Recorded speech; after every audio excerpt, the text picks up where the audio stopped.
Yo, yo, yo, what is up, artists and art fans? Thank you guys for tuning into the show. I am your host, The Real Zimzima.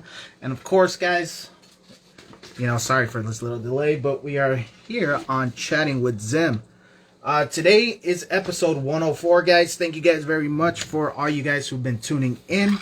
Thank you guys for everything that you guys do, every sharing, tuning in. If you guys haven't been paying attention, then make sure to go to Monday's post, and I will be going and having a giveaway at the end of the show, just like every other week, right? And of course, we got some prizes. Here we go. Last three. I think whoever wins, I'm just gonna go ahead and send them all three, right? So let's go ahead. A big bang for the bucks. Thank you everybody who's coming in. As we got our guest for today. Today we got an awesome dude.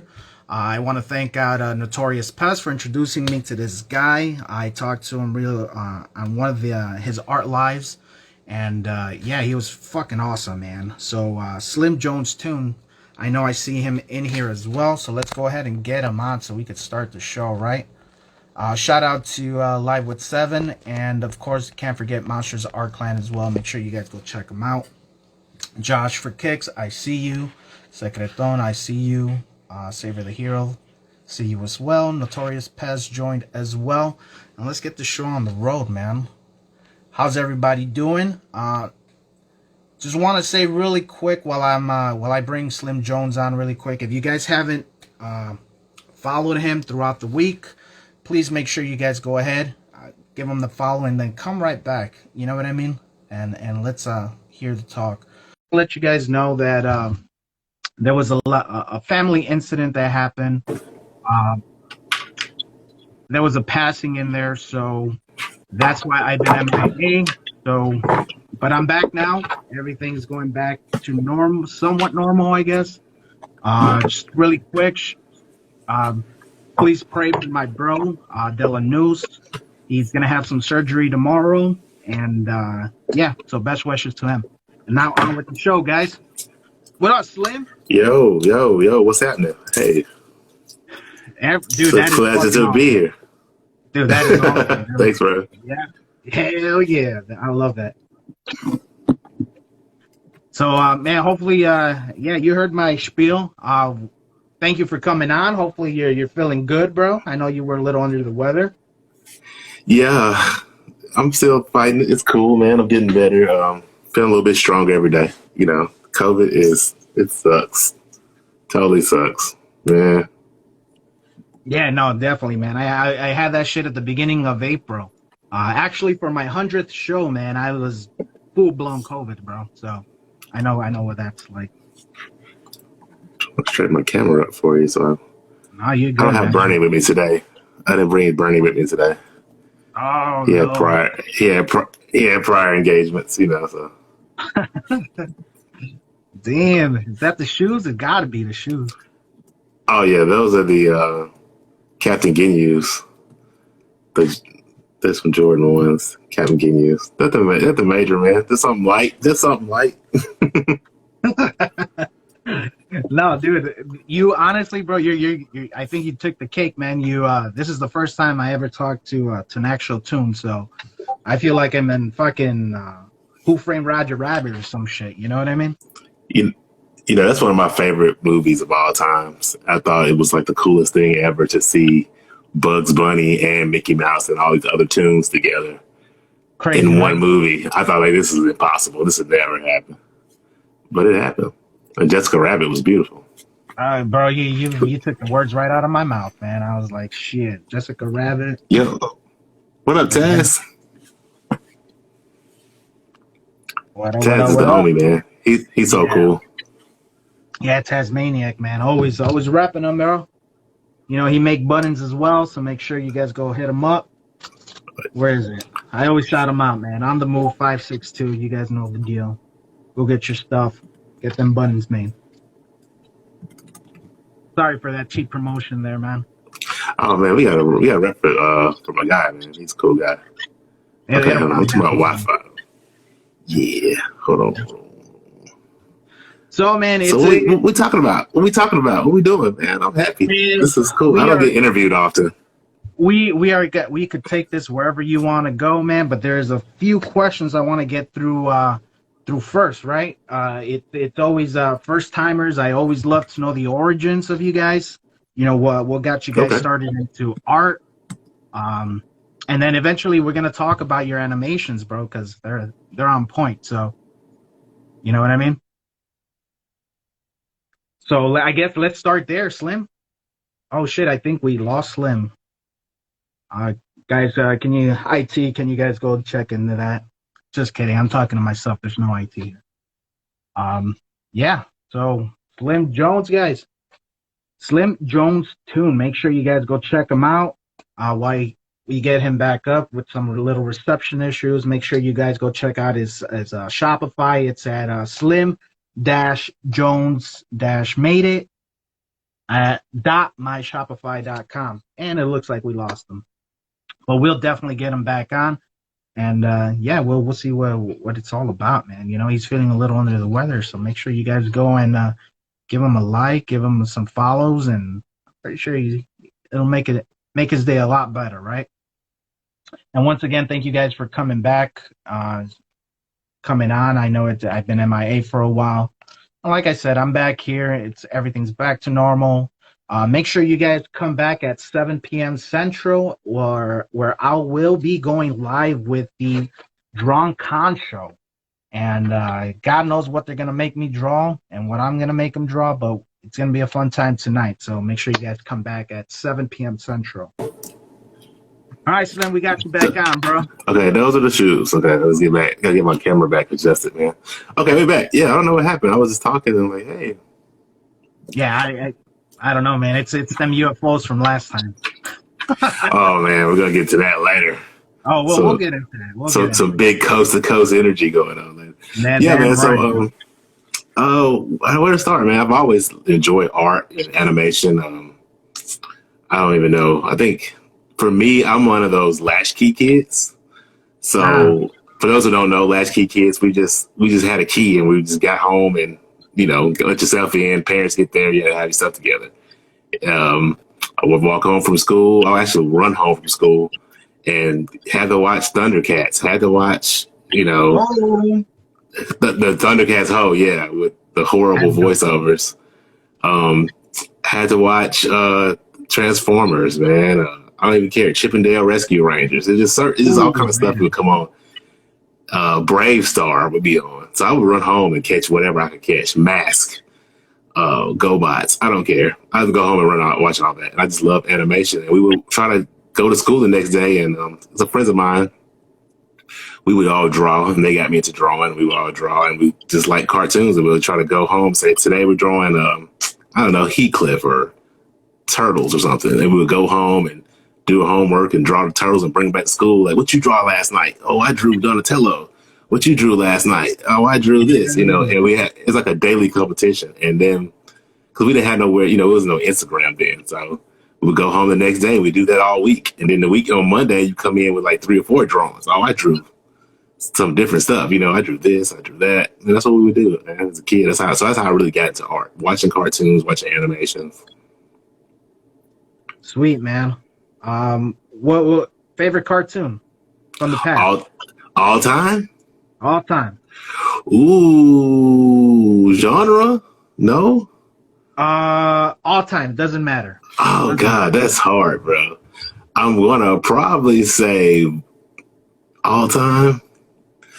Hey, that's hard, dude. Yo, Slim, we're gonna give you a television, but you can only watch one cartoon for the rest of your life. What would it be? I'm on an island. Oh my God, that's hard, dude. I'll probably if that's the case, I'll only watch one thing. I'll probably say One Piece because it's so long. At least I have plenty of episodes. But my all-time favorite, I don't know. Transformers holds a place in my heart. Turtles holds a place in my heart. Let's top 3. And top 3. Because see, it's hard, man. Because the stuff that I love so much was campy and just horrible. Like Thundercats, it changed my life. I just love Thundercats. I love Voltron. It's in my top 3, and Transformers is in my top 3 all time. Nice. And I'm talking about the 2D box, 80s Transformers. What about you still watch cartoons now besides anime? Oh, yeah, I do. What's one of your some of your favorites right now, man?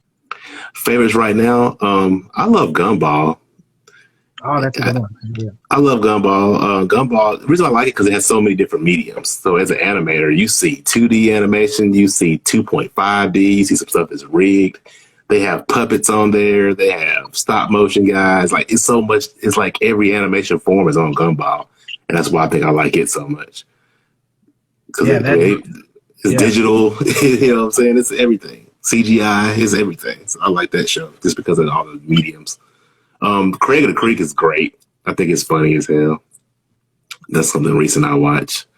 I like Mike Tyson Mysteries because it has that Hanna-Barbera look. Nice. Rick and Morty. Castlevania. I just started watching that here. Season 4 of Castlevania. I've been watching that. Yeah, I caught that. I caught that one already. That was dope. Castlevania is the shit, man. It's underrated.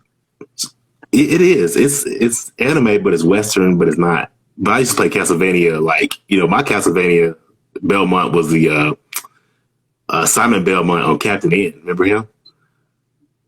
Do you remember Captain N, the Game Master? It's a Nintendo show. It had Simon Belmont, Kid Icarus, and the Princess from Zelda, I think. It was Captain N, the Game Master. Yeah, the kid he got swept into a Nintendo, and he became a cartoon character, kind of like me. Maybe I kind of stole this idea from Captain N. All right, cool. Well, that answers that question. You know what I mean? Plagiarism. Hey, where would it be without it, man? I mean, there's not really a lot of new things under the sun, right? I mean, there's only so much you could do. Yeah, I think. There's still room for originality, though. But I mean, there's a lot of shit that people take from each other. So Marvel makes things up. Type of thing, Which one you like better, Marvel or DC? I'm a Marvel guy. Same. Sporting a fucking DC hat, right? I like DC too. I like DC. Yo, Morris, what's up, man? Damien in here. Yo, y'all make sure you go check out the homie Morris and Monster. He has a game called Damage Dealers. And it's he did all the animation on it. Him and his brother, they got a game coming out this fall, and I'm really pushing them because I want to be on this game. I want to fight, and it's kind of cool because it's kind of like a music game mixed with fighting. You know how you have the rhythmic games where you have to tap to the beat, and then you do your combo. Oh yeah. So yeah, it's called Damage Dealers. My man Damien does that, so we got to get him. I'm trying to get him to 1 million followers just so I can get on the game. But he's a good guy, dope artist too. Yeah. I actually seen that on your stories. You're like, hey man, get me in here, get Slim Jones on here. I think I would be perfect for a fighting game, even though I don't look like a fighting game character, but just a Toon, No, that'll be dope. I would love to see that shit. I want to see your powers. I don't know what powers would I have though. Yeah, I don't know. No, that's dope. What I like your about artwork, by the way. Let me come in here and pump you up, man, because I like your artwork, Zim. I think you're a really cool guy, man. No, thanks, dude. I appreciate that, man. I try. I trace everything. No, I'm just joking. It's okay, man. No, I don't trace everything. You know what? People talk about tracing, but some of their favorite things you ever watched was traced, if you think about it, because they were doing the light boards. They were doing light tables. So, if you like those old, Disney's Robin Hood with the Fox and all that stuff, most of it was probably traced. No, yeah. I mean, that's pretty much animation is nothing but tracing over and over and just making these little edits, right? Right, pretty much. 2D, yeah. Frame by frame is like that, yeah. Yep. Unless you like my man Morris, and he has some super cool software. And I'm a puppet myself as well, so. Get some AI doing this shit for us, man.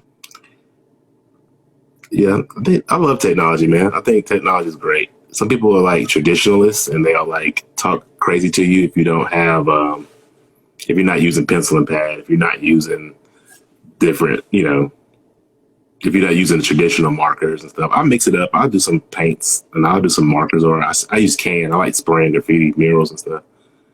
But And that's a good segue. I met you when you were, you're established already as an animator and whatnot. But it's like, what other styles do you do? I mean, traditional. I know, you started traditionally. So, what's I your don't know. forte, man? What's your go-to? I just like pencils and Copics mostly. I like markers. Digital is I used to go to like Hobby Lobby and use that 40% off daily coupon. Oh And I yeah, would buy all the, yeah, if you're old school art or true artist, like that, hey, you get whatever you need at a Hobby Lobby with that 40% coupon because you can use it every day. So I would go and buy a marker or some pencils or some paints and stuff, and I have all these supplies. And I got more into digital. Well, I bought an iPad, and I got more into digital, and after that, it was just like, why? So I would do a lot of rough sketches. I would do those in pencil and bring them in and finish it out digital. Nice. How long? But How I long you mean, got doing digital, man? I've been doing digital. What year is it? 2021? Probably about 5 years or so. I guess Oh, maybe. oh, Probably like 5 years. Yeah, I started off on a regular computer and a mouse, and then from there I got one of those little tablets. the little bamboo ones or what? They're like a little bamboo. Yeah, it's like a little, it's like a little 8x8 little pad with a pencil to it. You plug in the USB and you draw. Yeah, I yeah. can't draw like that. I have to draw on the surface. I can't draw in relation to something. I have to draw on the surface that I'm drawing on. I can't draw on something else and look to the left. It's weird. I can't, you know what I mean? Yeah. No, yeah. I totally understand, dude. I think that was kind of my exposure to trying digital the first time I tried it, and I didn't like the experience, dude. It's like drawing on a fucking mouse pad and then looking over to kind of see what you're doing, and some hand and eye coordination. It's not there, right? So Yeah, it's kind of like the people who do the people take two color pencils from different colors and they draw with both hands. That's what it feels like to me. I can't do that. okay, yeah, I I have get to it. draw on the surface that I'm drawing on. So, Work. I'm right there with you, man. but Slim Jones is just really a character, man. I don't know. It's kind of like my personality, my 3D form. I was an artist, more of an artist in my 3D form, and it didn't go over well. And I didn't get, I don't know, I didn't get just to get response. I don't know, it's weird. But as a Toon drawing tunes, people like it.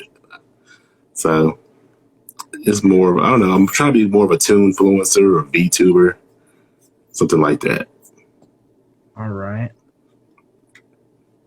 And how was that transition, dude, from creating this? I wouldn't really say alter ego, right? Because this is you, right? So in a Yes, sense, it's just you tunized, you fucking what's his name? You went into Toon World and shit, for all my fucking Yu-Gi-Oh fans out there. Yu-Gi-Oh! Yeah, I always wanted to play Yu-Gi-Oh, but I sucked at the card games. Haha, trap card. No, but no, it is. That's my personality, I guess. But I'm kind of like, it's weird. It's kind of like, I'll tell you a story. It's story time. It's an interview, kind of open up some. So basically, I had kind of like given up on art. I was in a bad place in life. I was like really frustrated with my art. I just kind of like wanted to give up totally. And a friend of mine was like, man, he randomly just checked on me, dude. It was so weird. Like I haven't talked to him in months and months and months. And he just said, hey, man, I'm just checking on you. How you doing? And I just talked to him for a while. And he was like, man, well, just help me out. Just do something to keep you busy. Like you can't give up on this art, man. You got, don't do it. And he actually showed me some of the artwork for Slim Jones and stuff. And he was like, here, man, just help me out. First, he tricked me. He kind of tricked me to get back into this stuff. He was like, hey, just help me rig this thing. I'm working on something. Help me rig it up. And he was like, so I started rigging it on, helped him rigging. And he was like, you know what? No, don't. You know what? Just take it and do whatever you want to do with it. Just work. Just post something. Just play with it. and I started doing more stuff and start, interviewing people and getting on live and it just more of my personality kind of came out.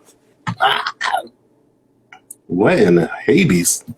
Oh, You're shifting in and out, man. You're becoming a real boy. Oh, oh. Yeah, I don't want to be a real boy. Who wants to be a real boy? Pinocchio had it wrong, man. Yeah, he did. He snoozed big time. Like, who wants to die? Right. Nobody really wants to die. This is one of my favorite Tupac songs. It's him and Biggie Smalls. He's like, well, you're dying to live, but you're just living to die. Ah, yeah. You know what I mean? It's like one of my favorite songs. I can't think of the name of it. Well, God bless the internet. If anybody knows on the chat. Oh, I'll find that in a minute. If I hear it, it's Tupac, Biggie Smalls. I think it even have Eminem on it too. But yeah, it's not Changes. It kind of sounds like Changes, but it's not. Final Day? No. I'll give a little snip so Instagram doesn't cut me off. Yeah, Instagram hates on music. No, that's.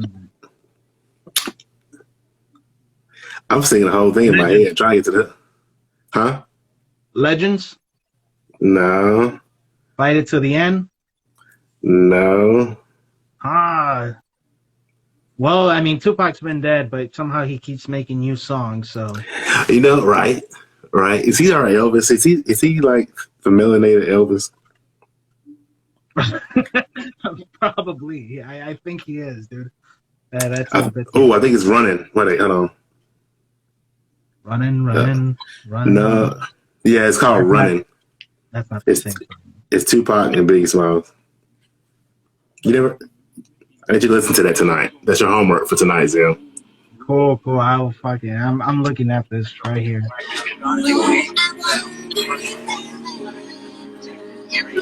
So the chorus is like, why am I dying to live when I'm just living to die?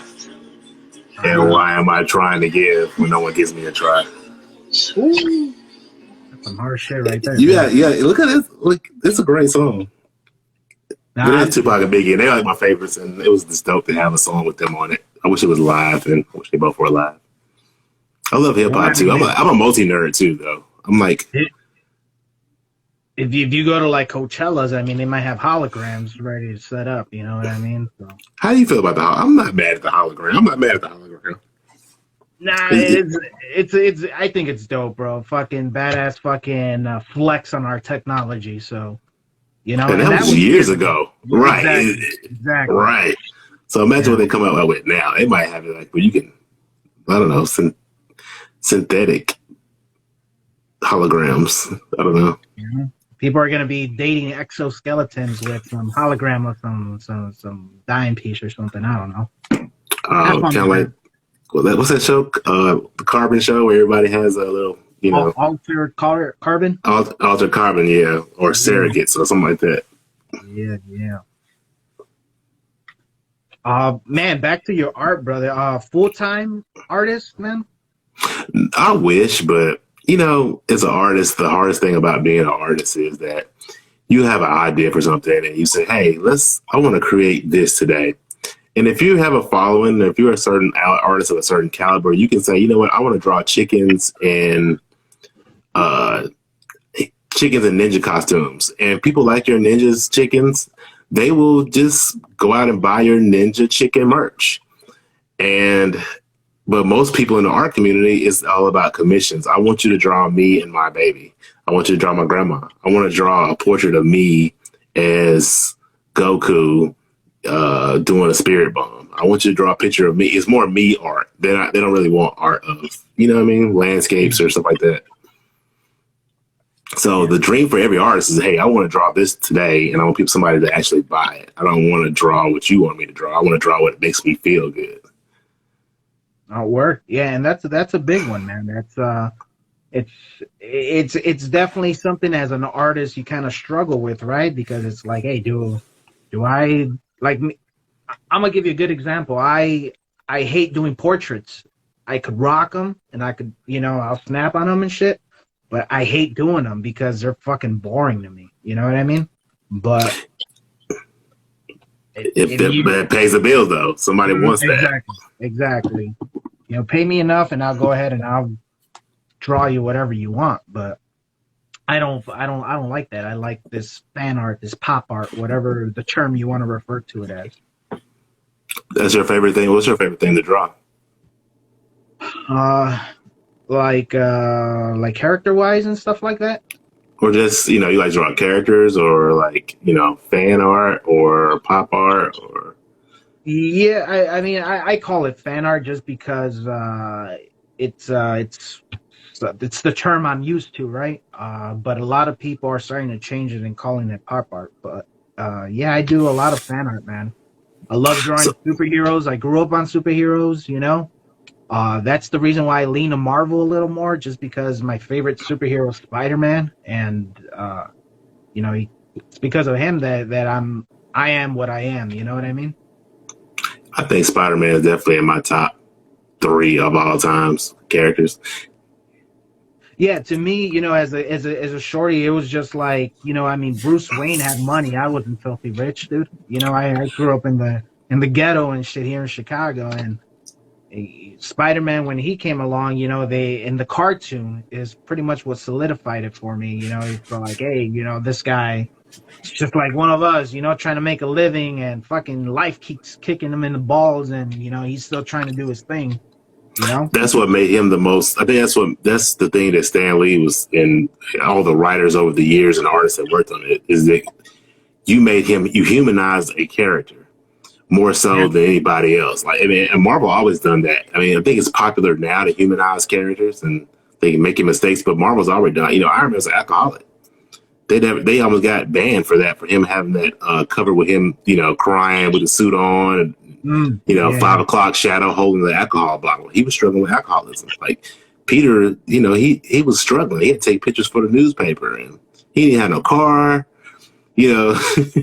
If he became Spider-Man, he would be on the bus every day. Right. Exactly. And just the shit that he went through, he had women problems, and his wife and stuff. And to me, like you said, they did a great job humanizing him. And it's something that I was always relating to. And now that as an adult, it's like, holy shit, man, this dude, he went through a lot, Not really, because it's a cartoon, but we get it. The crazy part about it is that I have to say that too. Spider-Man was really adulting before I was. And I understand him more now as an adult because, time management, having to deal with your family. And he's a young guy. He was a young teen going into a young adult. He wasn't like he was 30. I mean, later on he got older, but he was living with his Aunt May. Yeah, damn right. And it's kind of crazy that, let's talk about some real shit. So, okay, so people got problems with these, nerds, blurs, geeks, and all that, weebs, whatever you want to call us. And they say, oh, people, you living in your mama's basement. What? Spider-Man lived in his mama's basement. He saved, his grandmama's basement. He saved the world several times. Several fucking times. Now right. People would be junkies for Kingpin if it wasn't for Spider-Man. Yeah, and even though he has all this power, I mean, he's still struggling for dough, dude. You know what I mean? Shit, if I had Spider-Man's power, I'd be hitting up banks, man, and that's just me. He tried that though. He was trying to do a little wrestling thing, and then that's what messed. It went left. His one he put himself he got selfish one time with his powers, and it went so bad. He's like, no, I can't do this anymore. Uncle Ben died because I'm out here trying to be Rey Mysterio. Man, yeah, that's rough, man.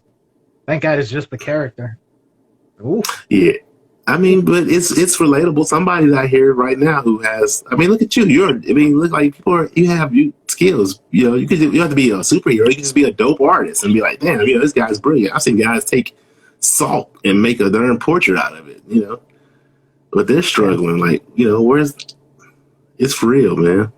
And they dealing with death too. That was a whole thing. Like Spider-Man dealt with death. Like that was, I lost my granddad when I was like 7. And I think I just relate to Spider-Man. He was adulting, man, at a young age. Yeah, he really was. Adulting He got sucks, a, kids. Don't be an yeah, adult. It sucks. mm-hmm. Stay young forever. Hey, it's Sour Love.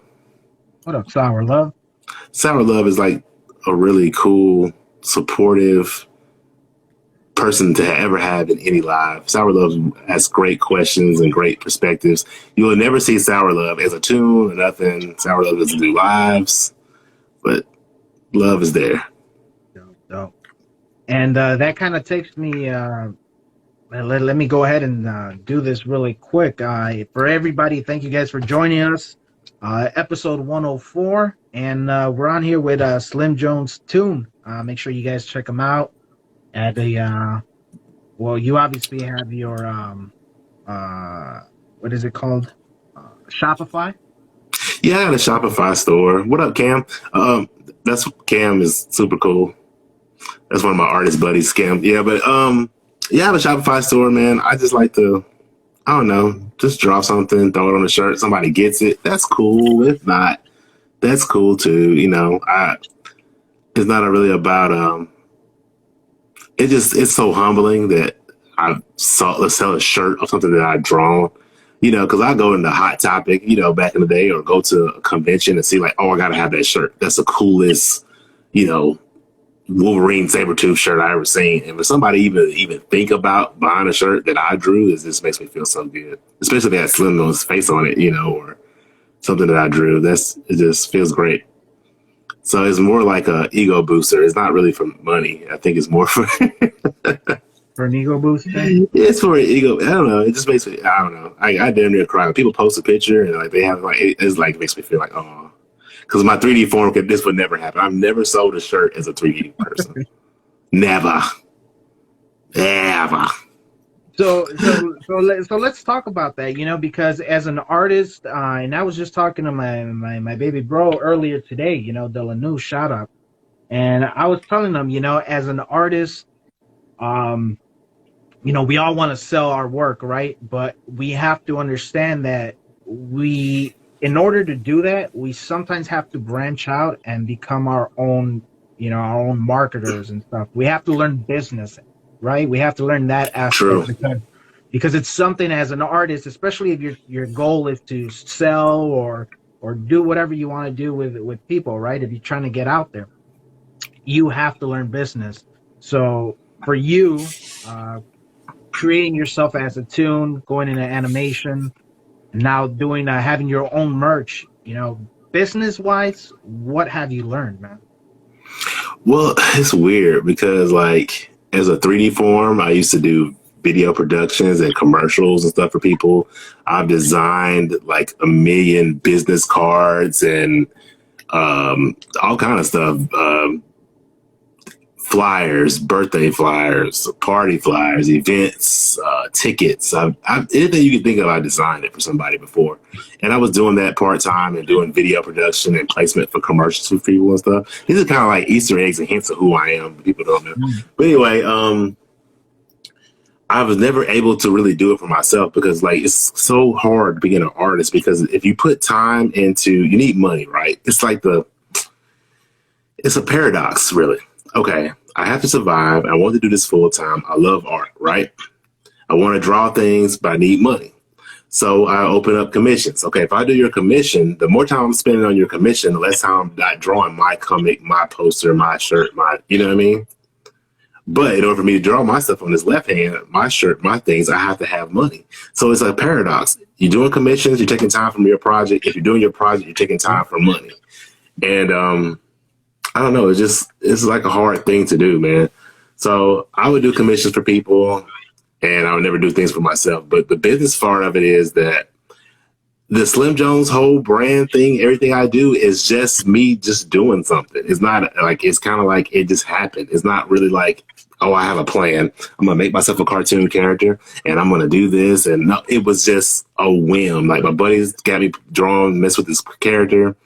And I just become myself. And it's like, this is the most genuine me. It's the 2D version. That's the weirdest thing ever.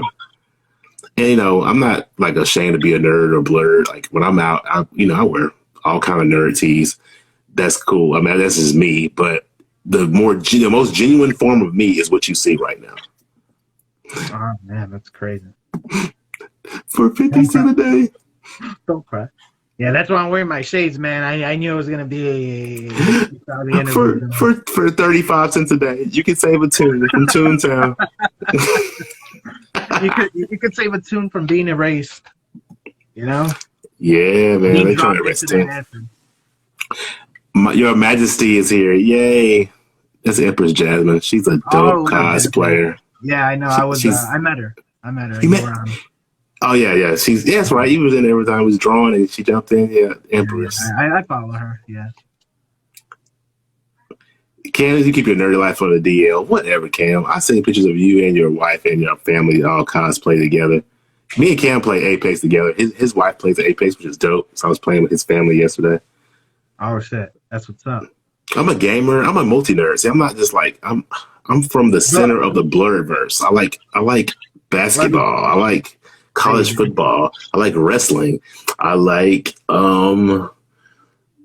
architecture. I like drawing. I like graffiti. I like animation. I like comics and movie. I'm a super movie geek. Like I will watch a behind the scenes of the worst movie ever. I don't care what it is. Yeah, it could be the Leprechaun 7. You have a behind the scenes on it, I will watch it. I am that nerdy when it comes to film. I love film. No, that's what's up, dude. And it's cool, man. It's this whole nerdism is. Can I say that? Is that a word? Go for it. Yeah, it is now. You know. It's crazy because, you know, I hear it from all these other artists as well. You know, 20 years ago, man, it wasn't like this. You know what I'm saying? Even farther back than that. I mean, it's changed in the last even 10 years. It's changed in the last, like, every 5 years or so, things have changed, man. It's crazy. Like, I mean, I love it, though. Oh, yeah, so do I. I mean, it's a fucking nerding out without having to, you know, trying to be a nerd, you know, on the side or whatever, you know. So let me ask you a question, Mr. Zim Zim. What up, man? Invader Zim Zima. Who got the keys? Let me ask you a question, man. When do you think that the bubble popped on that? Because I ask everybody on my podcast, I'll be asking them like, hey, when do you think that things became more acceptable? And I know it happens gradually every day. And my thing, I thought it was Michael Keaton's Batman. For this whole nerdism world? Well, no, you know, I'm from a certain era where you would get, if you had like a G.I. Joe t-shirt on and some Converse, you would get ran home. Like the bell ring, these kids would bully you and run, like you had to get run home. You couldn't do that, or you get joked on all day. But now that's like the uniform. And I'm saying, I don't know what it was for you. I want to know. I asked everybody from different generations and different walks, like, what do you think that was that made it say, hey, it's okay to like superheroes. It's okay to like that. I think it's Michael Keaton Batman in my era. I wouldn't say that because I would have to disagree there. And simply because Michael Keaton, we're talking about Batman Returns. No, yeah, there's those two. The Tim Burton one. Yeah, and this was 89, 90. And at that time, I was, you know, I still hadn't discovered my ability to draw and shit. But from seeing everything, to me, everything started opening up like around, I want to say about 2000. In the 2000s, so that's why I said 20 years, because 20 years ago. What was that key thing though? What was that pinnacle? Like, you know, if it's a flashpoint paradox and we got to go back and change the blur culture and change everything, nerdisms. What was that key flashpoint? It was, to me, it was Pokemon. Ooh, that's a good one. And the reason why I say that is because cartoons and comics changed a lot in the late 80s, right? So you're talking about all these people, by the time Pokemon hit, and what was it, 94, 93, give or take? Once it, like, not necessarily ended, because it's kind of still going and shit, right? But when that came out, I had to be in high school, but maybe, yeah, about high school when I got into Pokemon. And back then, I got into Pokemon, Yu-Gi-Oh! And I was playing Yu-Gi-Oh! Like down low, dude. I was a B-boy and everything. I didn't want my boys to find out I'm fucking playing Yu-Gi-Oh! Here, right? Hey man, So, you gotta sneak off into this. You gotta go yeah, out yeah. and So, do a secret knock, and they let you in the secret Yu-Gi-Oh underground circuit. who lives in Yu-Gi-Oh! All right, let him in. He's one of us. So it was during high school when I realized, especially becoming a senior and stuff, and being like, okay. And I think Pokemon had a big evolution in that, because you're talking about all the kids and all the teens that were into it, and eventually look at the generation now of all these nerds, and we're pretty much at I say about 20 to about 45-year-old range, right?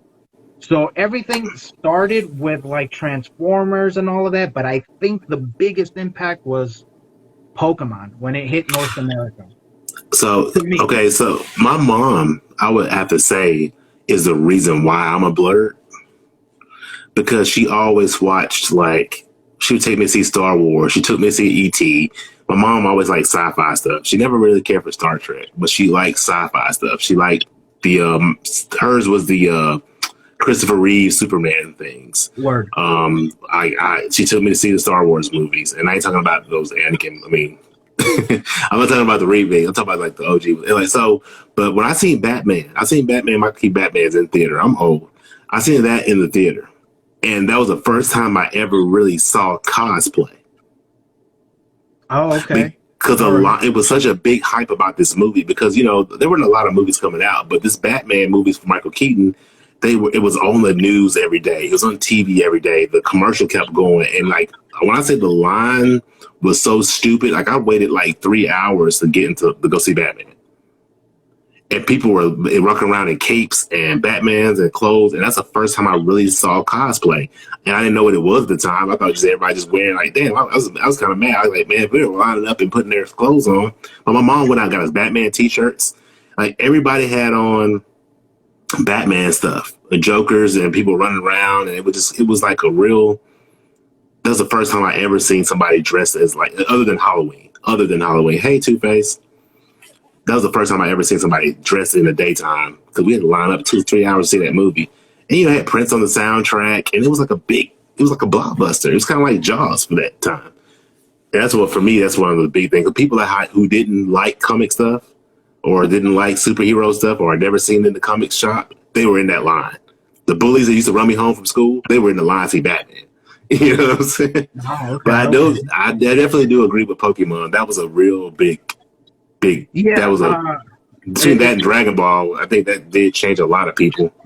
Dragon Ball kind of like solidified that anime love, right? But I think to answer your question, I believe it was Pokemon, because at that time, like I told you, I was already in high school, and by the time I graduated high school, the internet had just kicked in, starting. So that had a big push. You had all these people, collectors, and even to this day, you got people in my age range, mid-30s,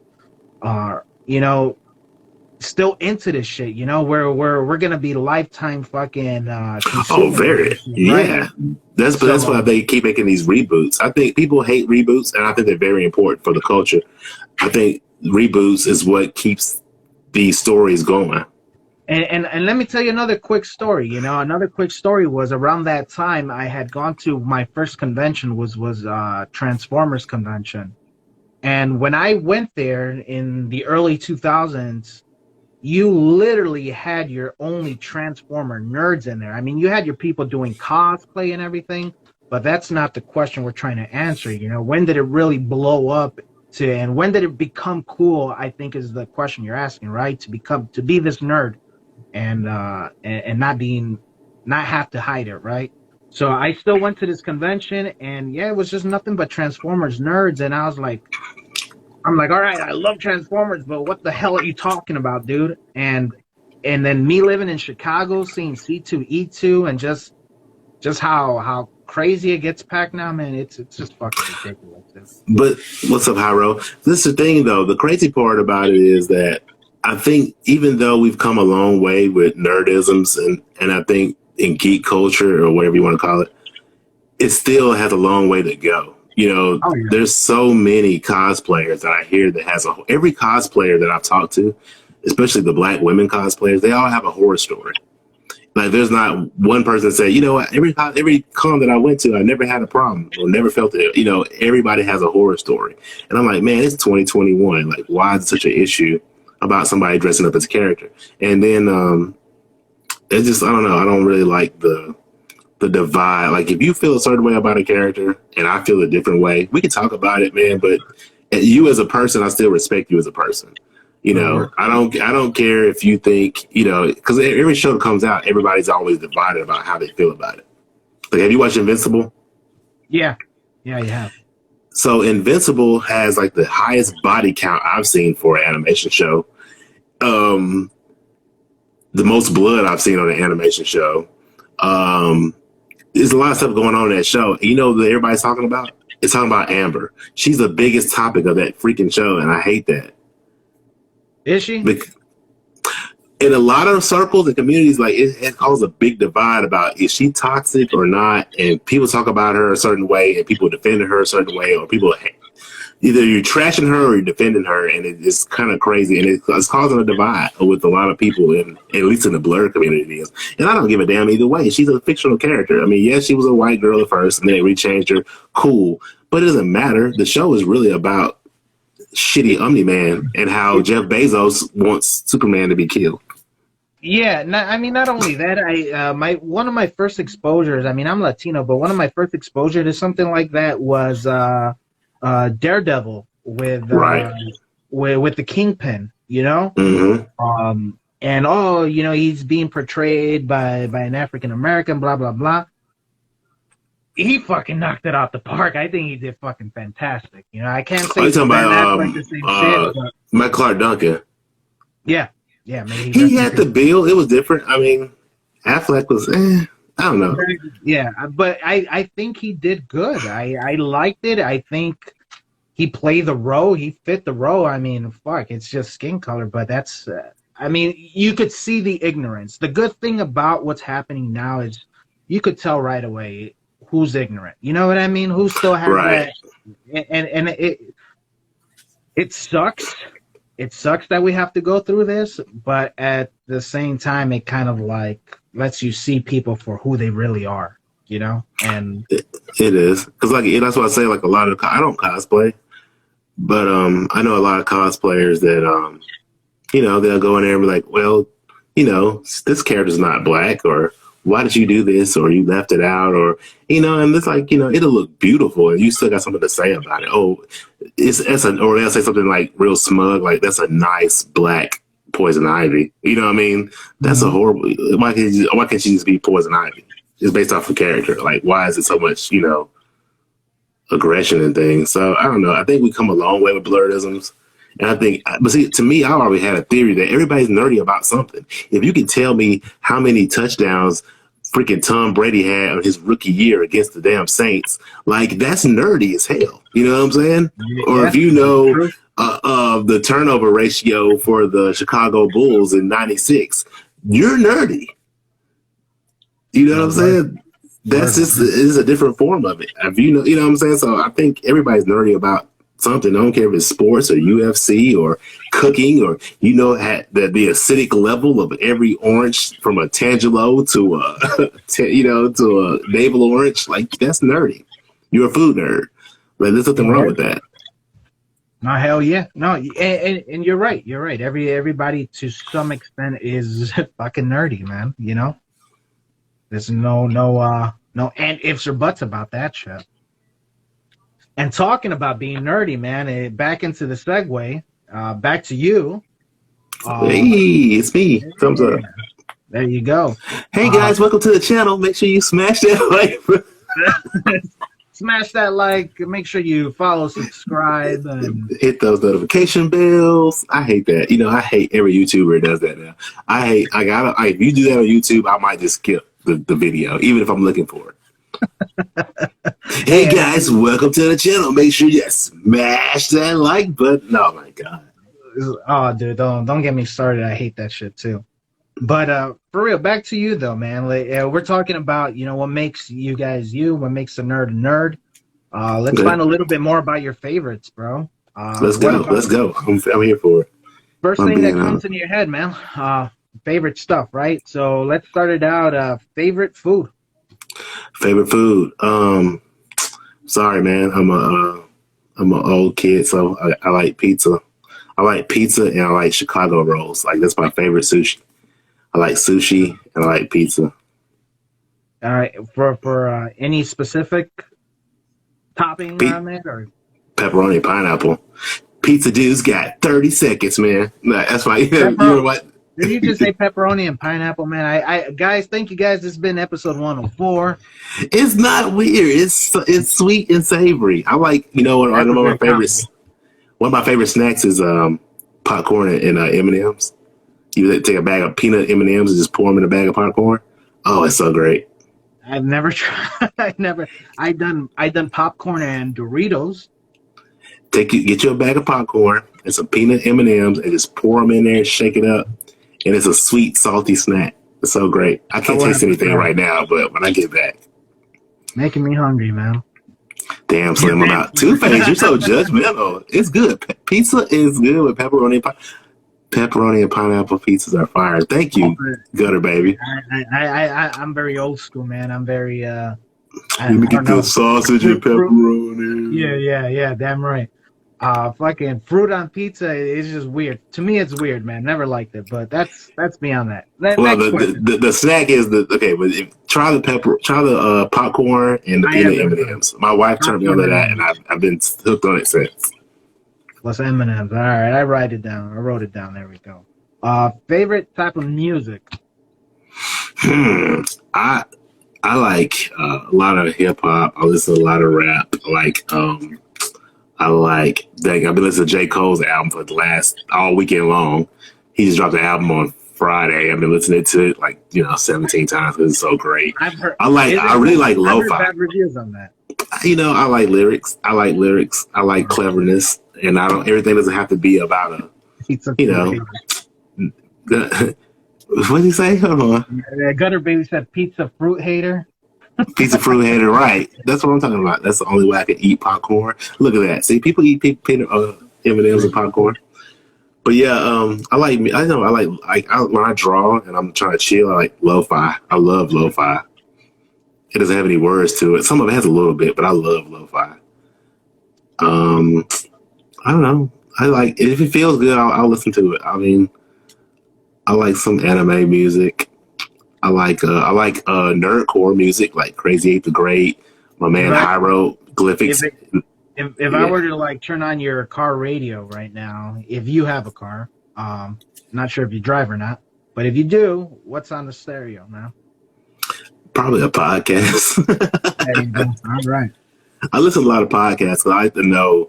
I like to hear people's views. I don't know. I'm kind of like a Toon profiler. And I like to get into people's brains. And the more I can get into people's brains is listen to people's thoughts. So I'm constantly on people's lives. I'm constantly on people's podcasts. I like sociology. I like how people think. Word. Yeah, so I listen to that. But right now I'm listening to J. Cole constantly. I like Spicy Ramen podcast. I listen to them. I even went back and binge some of your old interviews. I binge people talking. It's kind of weird. I think that's weird. Man, nah, it's not weird, man. I think honestly, it's weird. I've replaced all my music pretty much with podcasts for the past 15 years of my life, dude. And it's gotten to the point where I've replaced you guys on Instagram with your lives and everything with the podcast I would occasionally hear in the background. I put you guys on. I'm talking about, Live with Seven, Notorious Pez, Josh for Kicks is in there, he'd be doing lives. No, it's not. Do it too. You're a podcast nerd. I'm not really a podcast nerd. I don't know. I like podcasts. I like listening to people talk. But what else do I listen to? Like, you listen to nerdcore though? You ever heard nerdcore rap? No, I haven't. That's new. That's a Okay, new term. nerdcore rap. Okay, you need to write some of it. Crazy Eight the Great. This guy, he has like bars, but it's like nerd bars. Like he has references in there. You would have to watch. You would have to watch like anime to catch some of these bars. All right, word. And hieroglyphics. This guy is like rap. Hieroglyphics. Yeah, I Yeah, heard of hieroglyphics. he was just in here a minute ago. And Crazy Eight the Great. Those are like two of my favorites though. But yeah, Crazy Eight has crazy bars. They'll pick a character sometimes, like both of them too. Hieroglyphics might pick a character. I don't know. Who's your favorite character? Wait, are we talking about? I'm talking about the rap, the hieroglyphics. Yeah, True. yeah. The raps. He raps. But he raps like he's the nerdcore rapper. He raps a lot. But he just raps. But you might pick a pen. Like say if you liked, I don't know, Ant-Man, he would do like this crazy 16 verse bars about Ant-Man, and it's like, oh my god, it's the greatest shit ever. You ever heard of Last Emperor? Last Emperor? Nah, tag me. So Last Emperor, he has some dope ass he has a couple tracks called Secret Wars where he takes hip hop, some hip hop, your hip hop artists versus some of your greatest fucking heroes and villains, Marvel, DC, all of them mixed. And right. he had, he got bars, bro. Last Emperor. That's kind of, yeah. So he's a nerd. The term is now called nerdcore. Okay. That's the thing. Like, it's nerdcore. I guess it's kind of like a genre now. What's up, Arcade the Sage? Arcade the Sage is dope. She makes beats. You need some musics. But yeah, nerdcore. You got to get into this nerdcore. Go listen to Ultra Instinct. Change your life, bro. Ultra Instinct. All right. I'll Instinct. All right. You take notes, man. You're a great host, man. I don't take notes. I just be talking to people. No, yeah. I mean, I talk to people, and then I'll go back. I'll re-listen to it, and I take notes, man. I have to, bro, because I got a lot of information, and if I don't take notes, I'm lost. What up, Bruce? What up, Bruce? Bruce 13. What about favorite comic? Favorite comic? Comic has to be Spider-Man. Has to be Spider-Man. That's a lot of underground things I read. But all time it has to be Spider-Man. Just from the range. His stories. And so to me, Spider-Man is like the Bruce Willis of characters. He's like the first character I really saw that got damaged. It's like the Sinister Six series I got, and his like only thing he had was maybe one of his goggles, and his hair was sticking out. He got his face ripped up, like he was ripped. Yeah. So I like that he took damage. No, Batman was like Steven Seagal. He might get punched. Nope, can't touch me. My defense is too strong. What? No kicks, all hand checks. But what about favorite artist? Living, past? Whoa. Favorite artist? I don't have a favorite artist. I don't know. I love all the Hanna-Barbera stuff. That had a big influence on me. I love Oda. Praise Oda, One Piece. I think he has the anti-anime style, and nobody ever talks about it. But it's considered anime, but it looks nothing like anime for real. His proportions are crazy.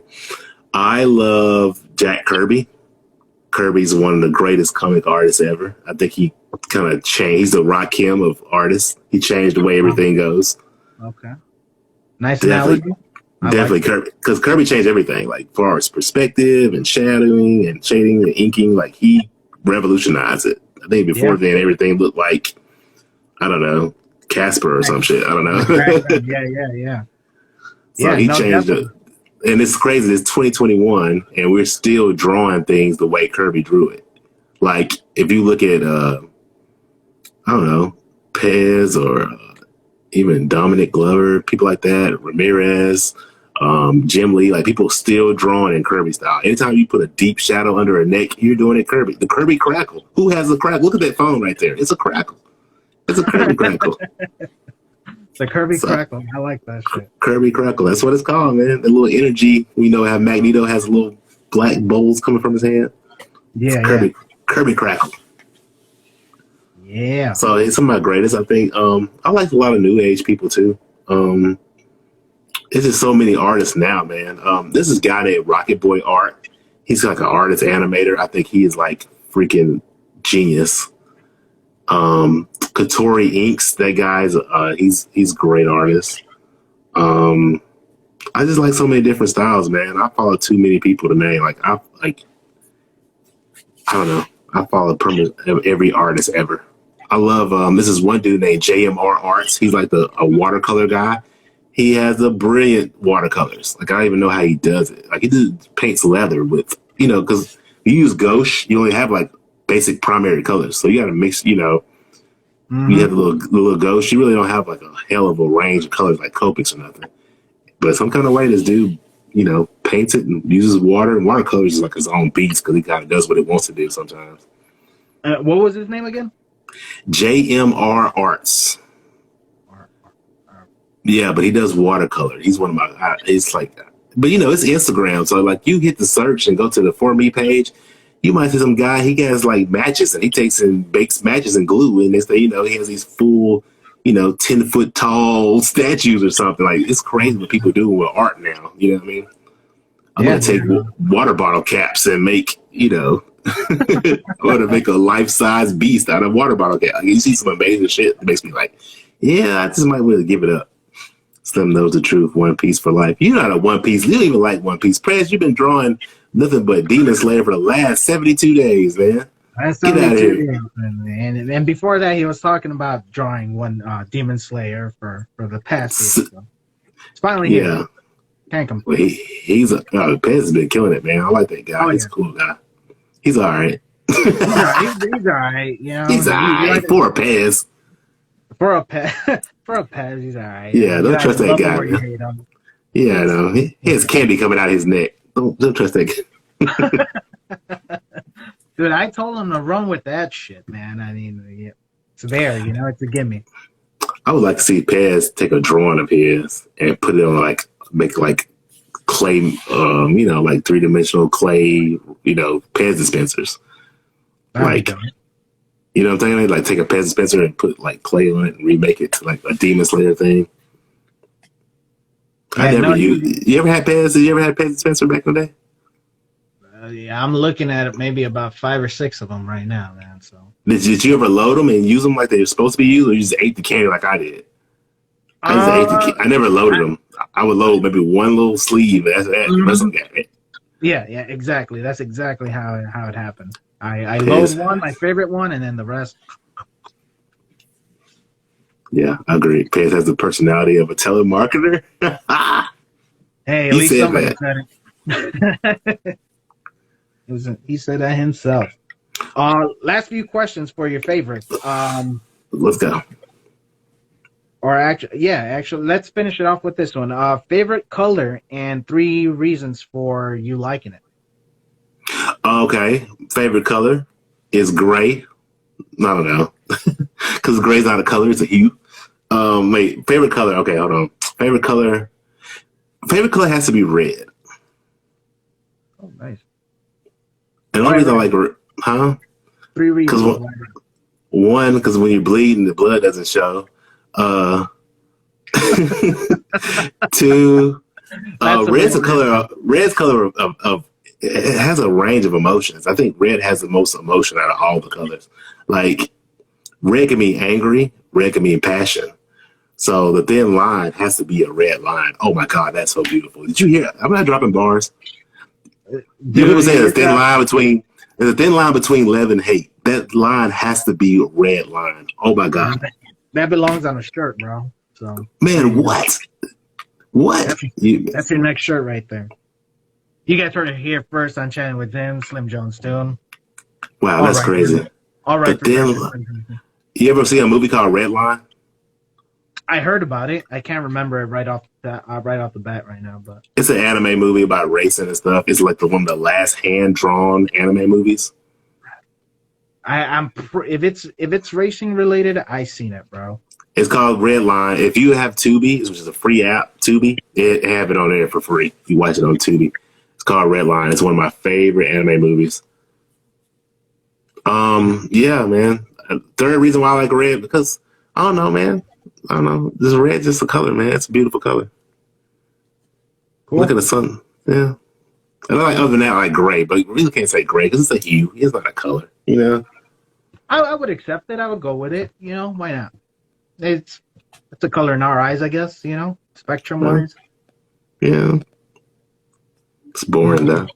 And I'm gonna let you pick my name. What's your favorite color? I'm gonna change my beanie. It's hard for me to change my beanie up. It's turquoise right now, so I'm gonna change it up. So, which color is your favorite color? And I'm gonna change my beanie this week. Honestly, it's the same color, red. Well, we're going red again. We're going red beanie again. Red is my favorite color because, like you said, you know, it represents the emotion. It could mean, you know, a lot of love, a lot of passion with red, hearts red, you know. At the same time, it could mean anger, you know. So you got the two separate sides of the spectrum here, right? All within the same color.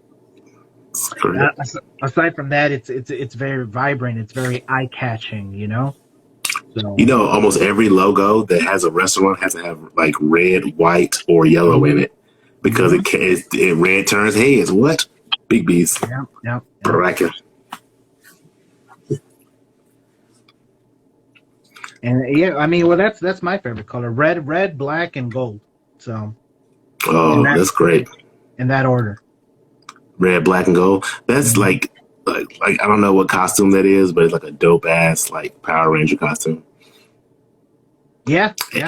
I think even what's the name is wearing it too, though. That is true. Red has almost a flag country. Yeah. Well, red, black, and gold. That's like 3 of the 5 Olympic colors. No, I mean they look dope together. You know what I mean? I love color and gold. Just gold is gold. You know. I like gold. Gold member. Give me I like gold. You know, where's me gold? As the leprechaun. An enamel Slim Jones pens would be dope. You want to? I'll make some pens. I'm gonna make a pen. That's what I'm gonna do tonight. I'm gonna make a pen just because Chad says make a pen. Hey, screw it. Why not? See what happens. No, that's dope. Oh, y'all want to say something cool? Hold on. I'm gonna share something with you. I don't know if it's. Hold on. I read that. Hold on. Oh yeah. It's funny how the mouth moves even with all that noise. So guys, thank you guys for joining us. We're talking with Slimjonestoon, man. Make sure you guys are checking him out. He's on his way back. He's leaving. There it is. On a midnight train to Toontown. Can you see it? Hold on. Yeah. Kind of freaking me out here. It's freaking you out. It's a 3. I have this guy. He makes the. He makes 3D models and he prints them out for you. His name is. I gotta think his name. I'm gonna post it, but yeah, it's a 3D Slim. Let's put some light on. Hold on. Can you see it? Yeah, I can definitely see it. That's dope. Yeah, man. You have that on your wall, man. Yeah, I'm gonna make some I'm gonna replicate it, and I think I'm gonna do an award show this fall, and then these are gonna be like the Slimmies, and I'm gonna give awards. Yeah, isn't that cool? Slimmies. Yeah, that's dope. So yeah, I'm thinking I'm gonna do an award show, and then I'm gonna get some replicas and just start mailing them out. So, but with your name, dude, is it something that you just thought of, or is it something that you've been called before, like over your? It has nothing to do with my real identity. Slim Jones is actually. I was gonna do an animated it's like I have like sketches and all. I might share those one day. It's like original Slim Jones. It was mostly 2 characters, Slim and Jones, based off 2 guys I knew as a kid, and these guys I grew up with, and Slim and Jones was gonna be kind of like Beavis and Butthead almost. But actually, Slim Jones is actually there's a dude named Stuart Jones. That's my Facebook name. His name is Stuart Jones. He was a pitcher in the Negro leagues. His name was Stuart Slim Jones. So I just took on that name of the guy from the Negro League because he's from I think he played for Baltimore. But his name is Stuart Slim Jones, and he's a Negro League pitcher. Okay. So I was like, okay, well, that's cool. I just be Slim Jones as one character instead of two. That's dope. Hey, that's some info for you guys. I think if you have to watch all these interviews, I don't get interviewed much. I don't know why. I'm always around. I don't get interviewed much. So I appreciate giving the time to interview and talk to you about random stuff. No, you're good. You're good, man. Then I can tell you about the conspiracy that Jeff Bezos hates Superman and he's really Lex Luthor. He is. I fully agree with you, bro. He's causing all this Superman propaganda with Homelander, Omni-Man, Jeff Bezos. It's all on Prime, which is Amazon, which is AKA Lex Corp. Jeff Bezos hates Superman.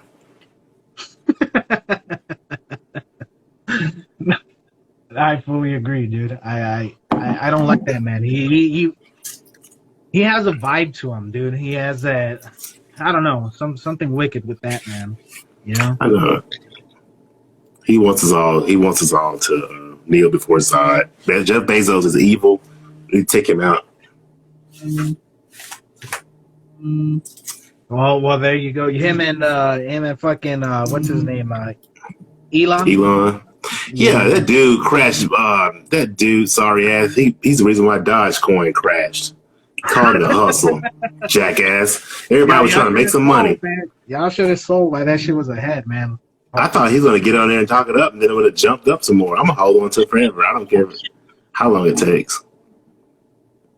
He meant to the moon, you know. Let's take it to the moon. I think you guys meant the moon pie down at the corner store, kind of thing, you know. You have to sell 2 Dogecoins to get the moon pie. They went to the moon pie. 3 words to describe your art, man. 3 words to describe my art. Your art. Me or I think 3 words to describe my art. Random, chaos, I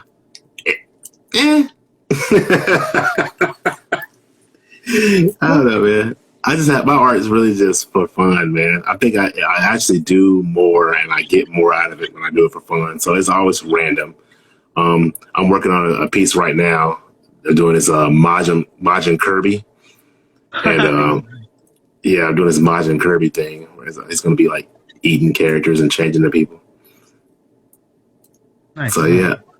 But yeah, I don't know. It's just random, man. I like having fun. My art is more about fun. It just feels so much better. There's no pressure no more.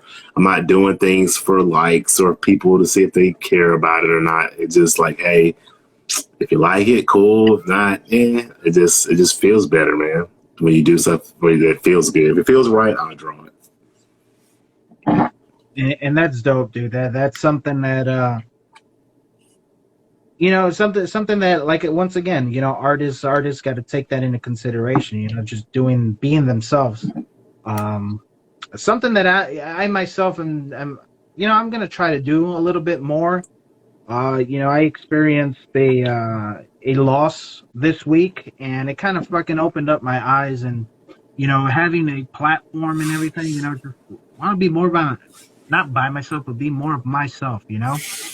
You have to, man, because you know at the end of the day that you're stuck with you. Like, you know what I mean? That's, I mean, unless you're a genius like me and you make yourself a tune. But other than that, you're stuck with yourself, bro. You know, your quote is going to Mars and shit, you know? Look here, man. We're not going to Mars. It's not going to happen. I watched this movie. Me and my wife watched a movie that was called, I don't even know the name of it.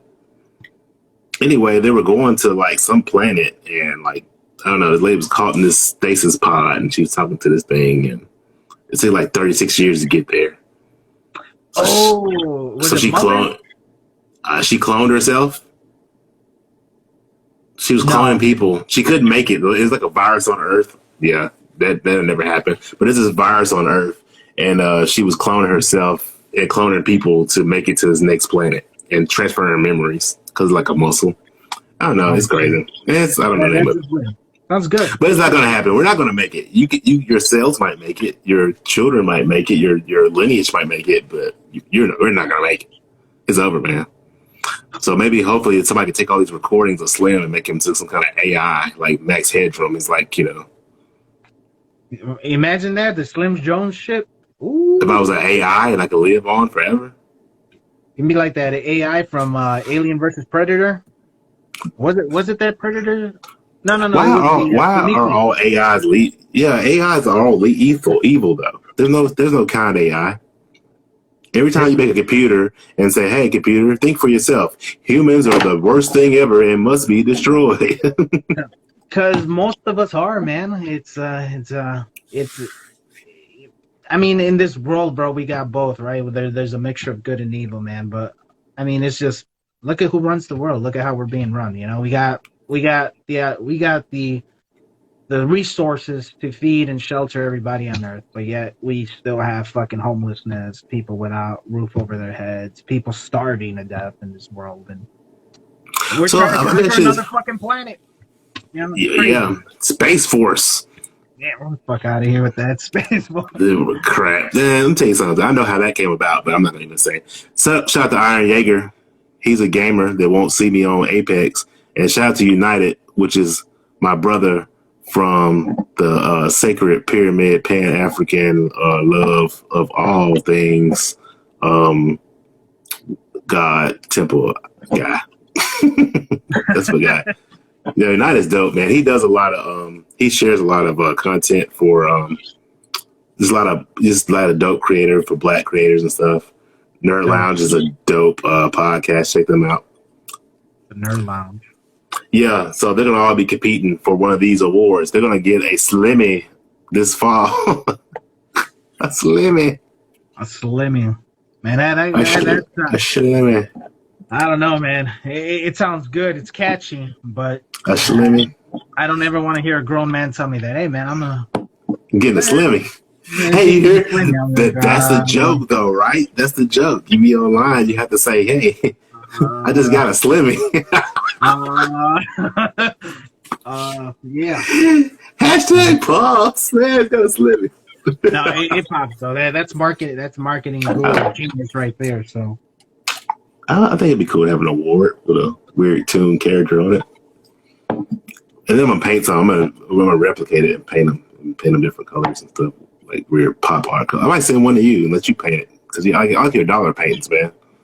Yeah, thank you. I was actually gonna tell you that you fucking read my mind. I'm like, man, I love painting, bro. If anything, I was gonna ask you, what's your favorite part of your process that you do? And for me, it's painting. I love adding color to shit. So I like inking. If I had a choice to do what I like, look at that, man. So look, dude, if you could just sell that for $5, that's a 500% return on investment. But if you sell it for $20, come on, man. Yep. If you sell $1 for $20, dude, that's the smartest thing ever. Pastor Zim is gonna do the Zimmies. The Zimmies? Yeah, that's like Zimmies sound like a currency though. Zim coins. The Zimmies. Yeah, it sounds like if you're playing an RPG game and you have to go buy like a pelt or a tunic or the new shield. That'll be 500 Zimmies. Sounds like the new currency and shit.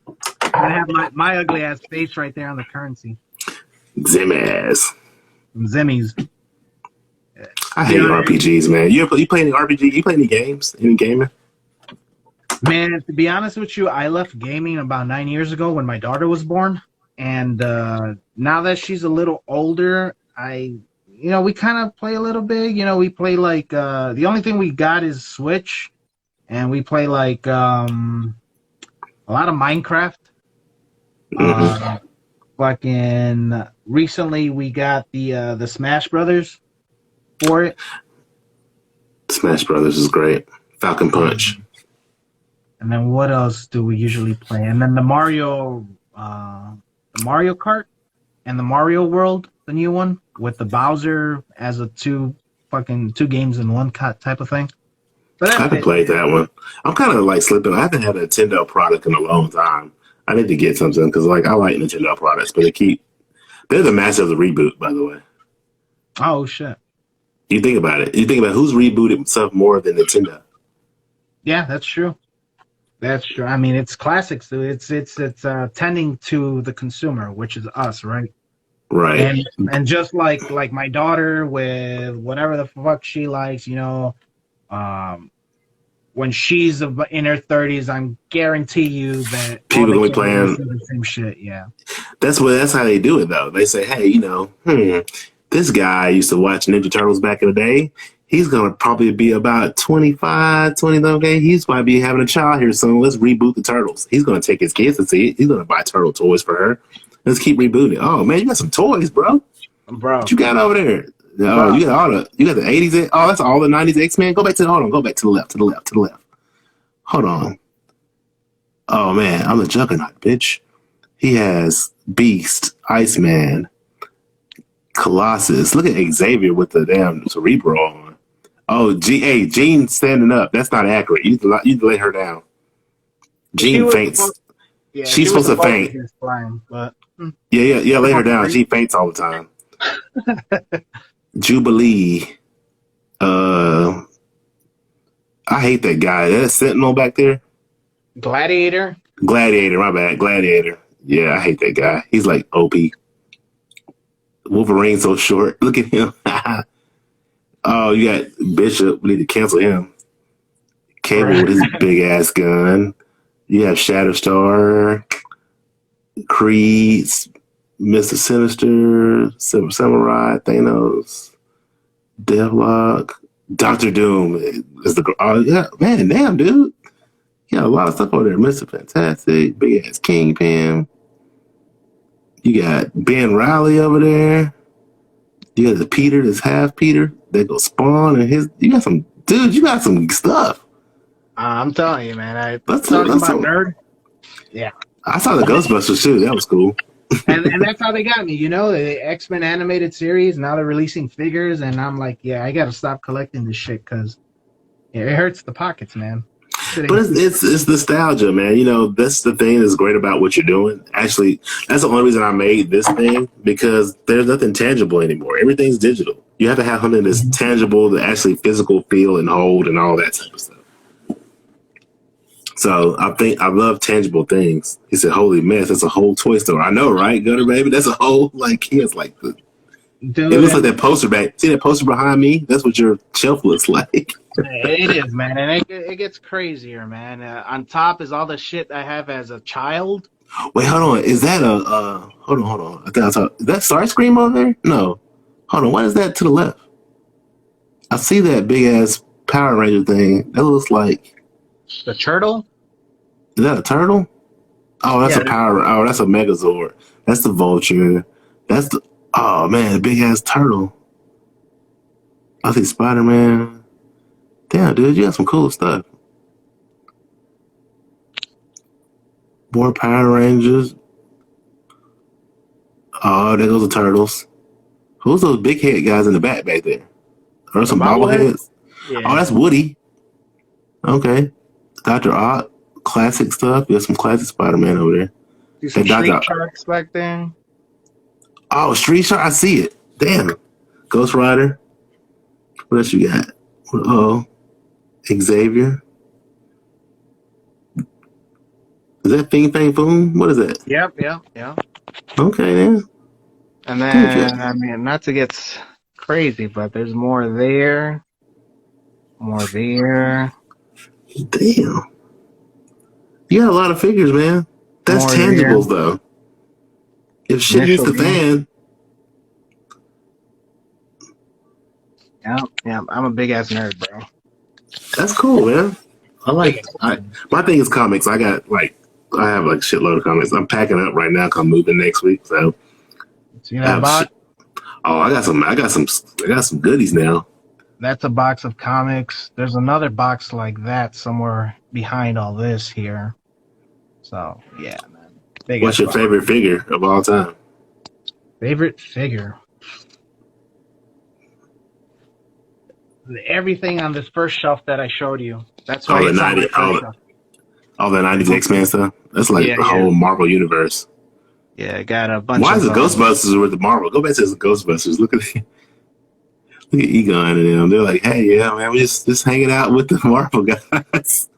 I those are the latest ones. That's the latest shit I got, man. I started out with the Murray, you know, Mhm. and I'm like, all right, I got one. I got to get all four, I should say. So Hey, yeah, man, you need a big ass Stay Puft now. Need a I marshmallow do. man. I do need a bigger one. Let's not. Let you know. Dude, look here. Don't let those things come to life on you like man, let's talk about how great the Green Ranger is and how he carried that whole show and how Green Ranger is the greatest Ranger of all time. You know, that's a great statement. I Yeah, agree. he beat the entire Ranger squad by himself and kicked them out their Zord. There's Taz says, "Do you get from entertainment urge them?" No, I don't. I don't order stuff like that online. Very rare do I order figures online. I kind of like hunting them down. You know, kind of saves money for me. If I don't find it, I'm like, oh fuck it, I don't find it.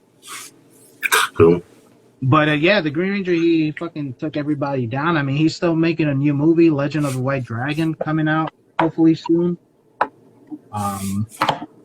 He's still going at it, bro. I mean, you know. Yeah, I got some Jason David Frank, some stuff signed by him. I gave a Jason signed book away too. I had a giveaway. And I gave it was a Power Rangers #2. It was signed by Jason David Frank. I had to keep #1 for myself. But yeah, it was signed. I met him. It was cool. So I gave one of the books away in my giveaway. It's about time to do another nerd giveaway. I like that nerd giveaway. Yeah, I've been doing like Brewer Love giveaway. I'll be giving away stuff sometimes. Just be, I don't know, just share the love. It's cool. And Boom. what else do you do when you're not creating, dude? My mind is always creating something. So if I'm not creating, I'm trying to learn something. So I'm always looking at like new animation techniques, new things about squashing, stretching, timings, and stuff. And I'm really trying to get more and more into 2D animation because I'm working on I was gonna do this. I don't know what you call it. It's kind of like an anime, but not.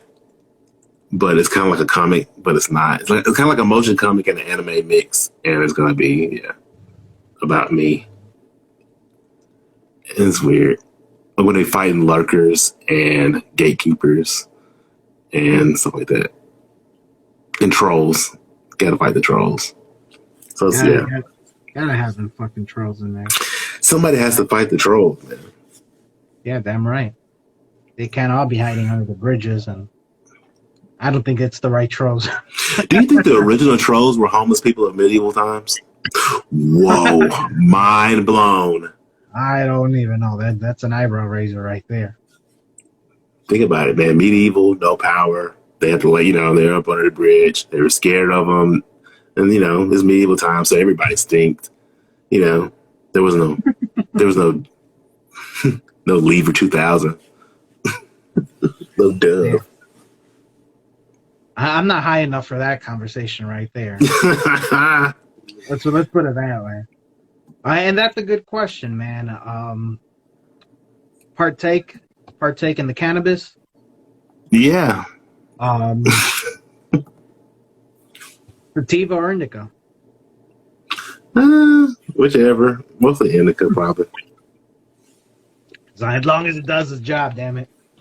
I'm a chill guy. I'm casual with everything. I'm like a very in the moderation guy. I don't do too much of anything because I don't know. I have an addictive personality. My brain won't let me stop. Like if I was to say, I don't know, say if I was to get into, I don't know, handcrafting, or if I was getting into crocheting, I don't care. I would get so indulged in crocheting that I would it'd be doing too much. Like I would take 20 hours a day to learn the best crochet techniques. So I have to kind of really watch myself because I have a really like indulgent, addictive personality. So I'll get down the rabbit hole and I just go do all this research and read all these Reddits and all these profiles and things about animation, and I get caught up sometimes. So I have to like break myself away because I have a family, and you want to do things the right way. Word. Speaking of Word. family, got kids? I have kids. I have kids. They're not Toons though. Maybe one day. Are any of them old enough that kind of maybe you've seen some sort of artistry in them? Or trying to take up after your footsteps type thing? My daughter's an affiliate on Twitch. So she has a page on Twitch, and she's a gamer, and she likes art and stuff. So. Oh, yeah. And she collects comics, and she likes anime, and she's a blurred. She's a real blurred. She likes, I think her thing now is she's really into Korra. She likes Avatar. She likes Attack on Titan. She watches anime. She likes Soul Eater, and she plays games on Twitch, and she gets paid. I'm real proud of her. She's like making a little money. Oh, that's what's up, dude. That's badass. She makes a little money. Got subscribers. So can't knock the hustle. I wish I had that when I was a kid. I would be rich right now. Yeah, I'd be one of those sweaty, getting mad on ESPN, throwing stuff. Yeah, it's funny because my daughter, she's 9. Hasn't really showed any like signs of art, but she loves she's starting to get into anime. I watch it. The other day, I forgot what she said, but I told her, I'm like, be careful, because you're gonna make a powerful enemy. And I said it like that, and she's like, Dad, you've been watching too much fucking anime. I'm like, yeah. She's gonna she likes sword art online.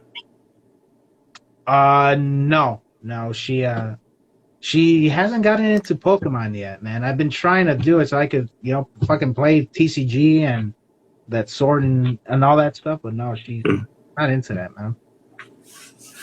What does she watch? She watches a lot of iCarly right now.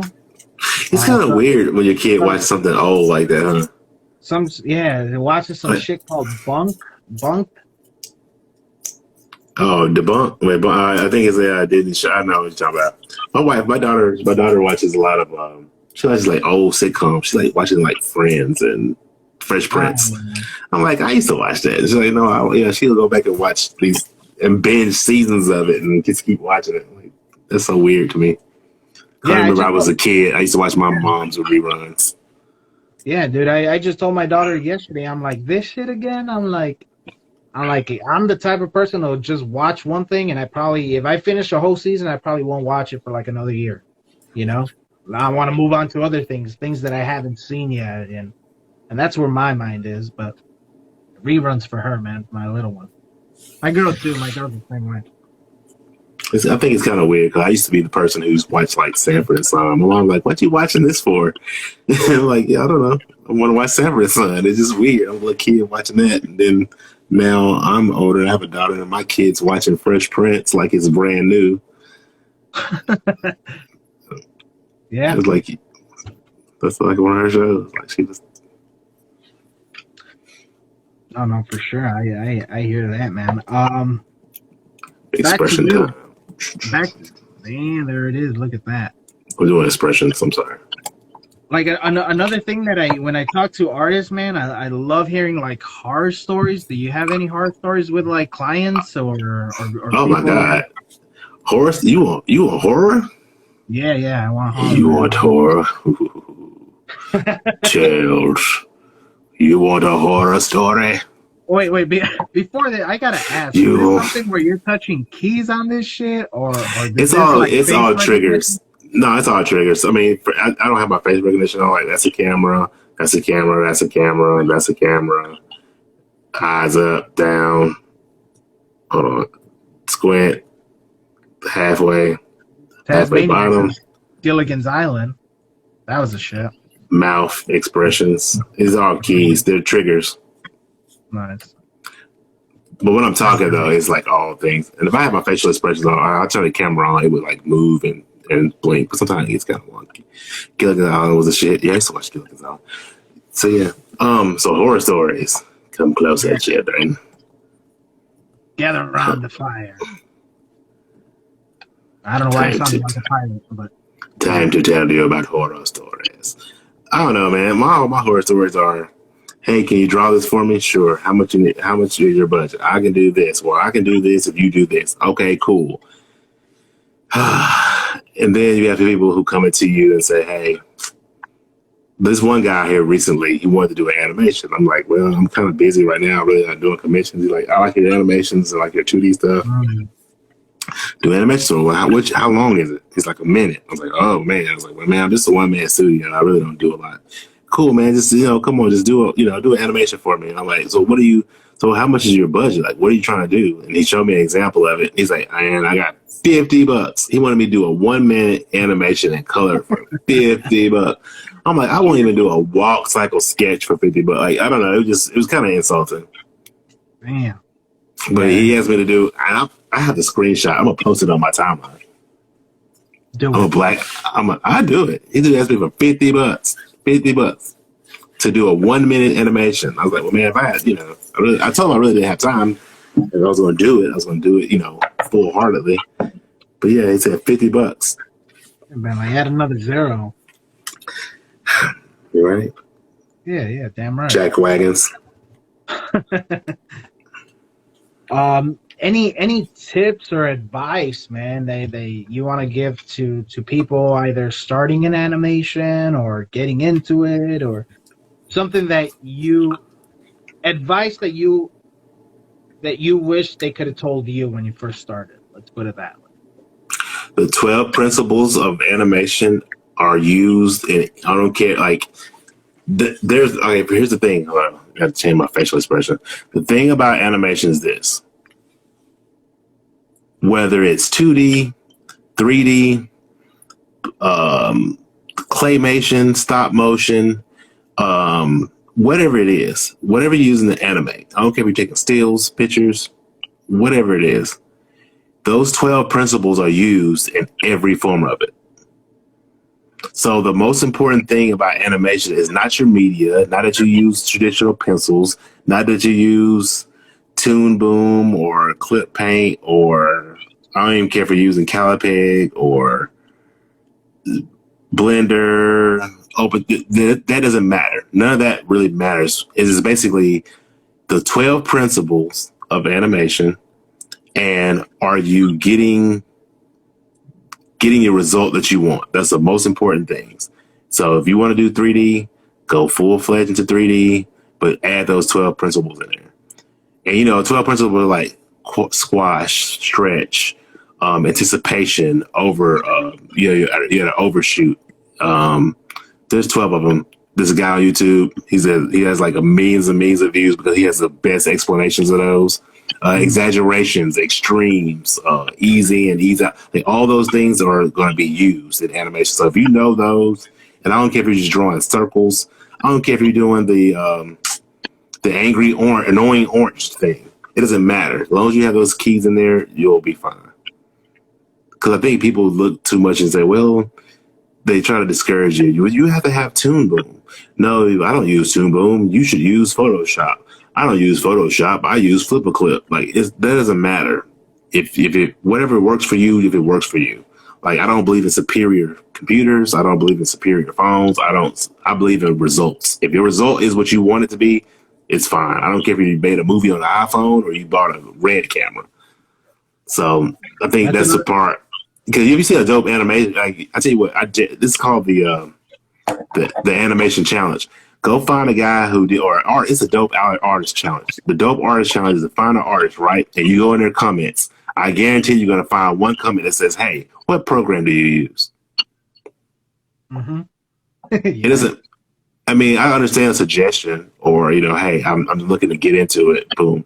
It doesn't matter. I don't care what you like. Just, it's all about your outcome. So a lot of times people get so caught up into, I spent all this time learning Adobe Animate. And then somebody tells me, hey, no, man, use OpenToons. And then, damn, I leave that and I start messing with OpenToons. Well, no, I don't do that. Use this. and they get so caught up in switching programs that they're not even putting anything out. And that's from digital art to animation to whatever. So sometimes you gotta jump in and do it. And also, everything that's artistic has an ugly phase. And this is how, I don't know if it's true for everybody else, but it's true for me. You have to get past the ugly phase. I don't care if you're drawing shit that looks like how Pez draws, or you could be the next Ramirez, or you could, or Slim Jones, whatever. You got to get past the ugly phase. And I think a lot of like novice artists or young artists or people who really hard on themselves, they can't get past the ugly phase. Like when I paint murals with cans, like I do like graph and bums, it's going to look shitty. And everybody's looking like, I don't know, man.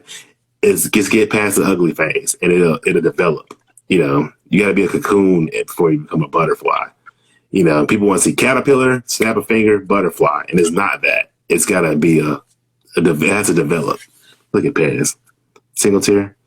Yeah, man, Pez shit looked ugly for a while, man. It looks a little ugly, and then it gets like you lead alive and come back and be like, damn, that's some dope color. You know what I mean? Everything has like that. I know when you're painting, you take a dollar out and you start painting on it to, you're like, I don't know. But if you stop right there, you'll never get to develop to the butterfly. Dropping gems on these fools. Hey. You are, man. Hopefully y'all picking up, taking some fucking notes with me, man. Cause it's an ugly phase, man. But that's what people, right when you ball the paper up, that was the ugly phase. And if you would have kept on going, you could have learned something. Okay. That's just my thing. No, word. And, at this point, if anybody out there has any questions, feel free. I've been trying to read them a little bit as we go along here, but feel free to ask. Feel free to, if you can, chime them down. Right there at the bottom, there's a little question mark with a bubble. That way we could share with the entire group here. But yeah, look at Pez. Look at Pez. Yeah, Pez, I'm so proud of him because he's trying to flex.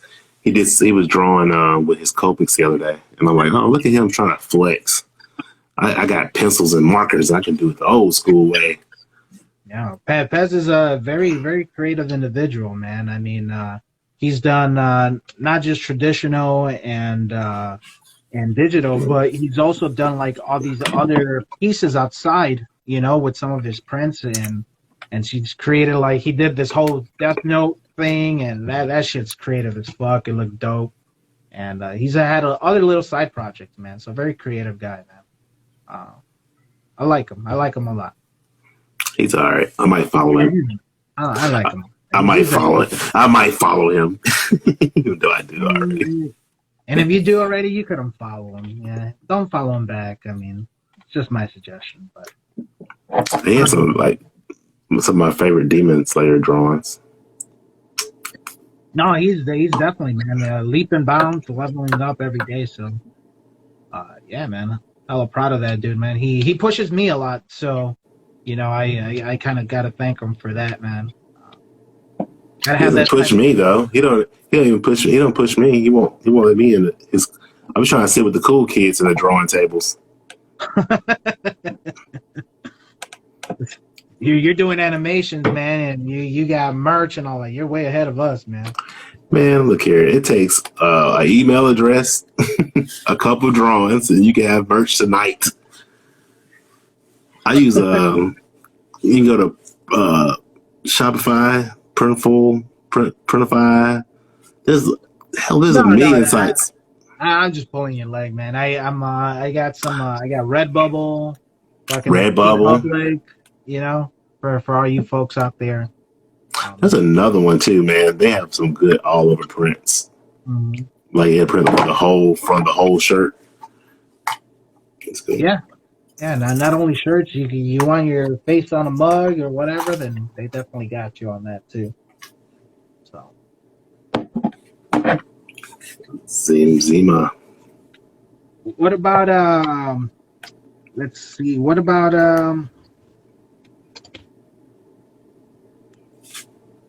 like another thing that I get asked for as an artist is like, how do you overcome like procrastinations and all those distractions and stuff like that, or artist block. I've come across many artists who don't believe in artist block. I don't believe in artist block. Yeah, let me know about that, man. What's your 2 cents on that? Artist block, basically, artist block to me is that you're tired of using the same medium. So if you feel like you're having an artist block, change to something else. If you're drawing digital and you said, man, I just can't draw something else, change airbrush, watercolor, take out some acrylics. If you change mediums, the creativity is there because you want to do it. The desire is there. That's, no one's half the battle. That's 50% of the battle. So if you feel like you have artist block, but you have a desire to do it, just change mediums. And a lot of people find their good medium. They're like, the thing that goes over from, just messing around. They get that freedom back. You know what I mean? They're like, I'm just going to just paint something today. If I get tired of digital, I just might sketch something with some pencils. I take a sticky note, start drawing on ink, with an ink pen, just to get that, just to change. It's weird. Change the feeling of the medium, changes how you look at art. But I mean, some people just feel like they can't draw no more. It's there. It's like riding a bicycle. You can't not ride a bike once you learn how to ride a bike. You might have to get on a motorcycle now instead of riding on it, or you might have to get on a 3-wheeler. Mind blown. This is gold. It is true. Cam's crazy. I should be on Apex right now. I don't know, but as far as like being an artist, man, it's the hardest thing ever. Now, keep in mind, I am a failed artist as a 3-dimensional form. I didn't have any success. I have less followers on my Slim Jones page, and I get more love and more everything as a Toon. So you might have to take yourself and become an animated character. Would you guys consider making a conspiracy theory drink while I draw on a draw? Oh, a conspiracy theory? Okay, I gotta. I mean, what you want to talk about? Pick something. I got a conspiracy on everything. There's drink while you draw session. Conspiracy theory. Drink and draw. I drink and draw. I'd rather smoke and draw, but when you can smoke and draw, man, hey, whatever, what? No, for sure. And just really quick, man. Sorry to cut you off, but I wanna say that take of how you visualize that, with where there's no artist block. You're just tired of your medium. It's like that's true, bro. You put it well. You well said. So I mean, man, that's just my thing now. It might be true for other people, but if you have that desire, like I want to draw something, but I'm just so tired of grabbing this pad, or I'm tired of opening up Photoshop. Try modeling something in 3D. Open up a 3D app and try to use the ZBrush. But that's funny that people change their mediums and they find that they are so good at something that they never tried before. You might pull out an airbrush and be like, "Oh my God, this dude is the greatest airbrusher ever," and everybody's like, "Hey man, I need you to airbrush this for me." It's true. And it might suck at first, but at least it keep you creating, because I think once you master something, say you mastered acrylics, you got that all down. That's your shit. And you just love painting, and you get tired of that because there's not much you can learn. You know what I'm saying? You might learn a little bit something, but if you know 90% of it, you might not feel it. I learned I spent a lot of time learning software that I never used, just so I could keep learning stuff. Word. Yeah. Now in the conspiracy theories, let's go into that. Okay, bam, let's go. Is there anything that people want to hear as far as conspiracy theories? I mean, my shit is very, very, very broad. Very. Me too. So. It's very broad. I think. Yeah. Best. One of your favorite conspiracy theories. What would it be? The topic wise. Art blood doesn't mean you have. I agree with his. Art block means you don't have a purpose or have other things fogging up your brain. I agree. That's why I think changing that medium helps, because you won't be so stuck on, it's a repetition. You get out of your comfort zone and you have to focus on what you're doing now. But do I put the paint in this airbrush right here, or what? You start thinking about that instead of thinking about whatever's fogging your brain up. Conspiracy. I don't know. I think everything's a conspiracy. I mean, I was looking at a thing the other day and they're talking about the land of Wu. Have you heard of that? No, I have not. Land of Is it Wu or Mu? I think it's Mu. M-U. It's either M-U or W-U, but there's like supposed to be like these huge like underwater pyramid structures near Asia. And they were saying like, 10,000 years ago, the water levels were lower and there was people there. Okay. So it's like stuff like that. I don't know. I think everything's a hoax, man. Fake news, everybody. Second song, she's saying aliens, UFOs. I heard there's a lot of that coming up. I've heard. Well, but why you need a Space Force then? And I think Space Force was created because Donald Trump is a horrible person, and he heard aliens, and he said, the wall's not going to stop no aliens, and he's like, oh no, we need a Space Force to stop the aliens, and it's like, jackass. They're citizens, you jackass. The Space Force to stop the aliens. Yeah, he's talking about racial shit, not actual aliens. But he might know something. Why would you make a Space Force? What's up there? Yeah. You got to police the trips going back and forth for Virgin Mobile. Like, what are you? Hey, you got to slow that rocket down. You're going too fast in that rocket. Hey, there's definitely something out there, man. And for me, I think one of my favorite conspiracy things is like time travel. I think that is so fucking fascinating, and it boggles my mind. I don't think time travel is real. You don't think so? Mm-mm. I think it is.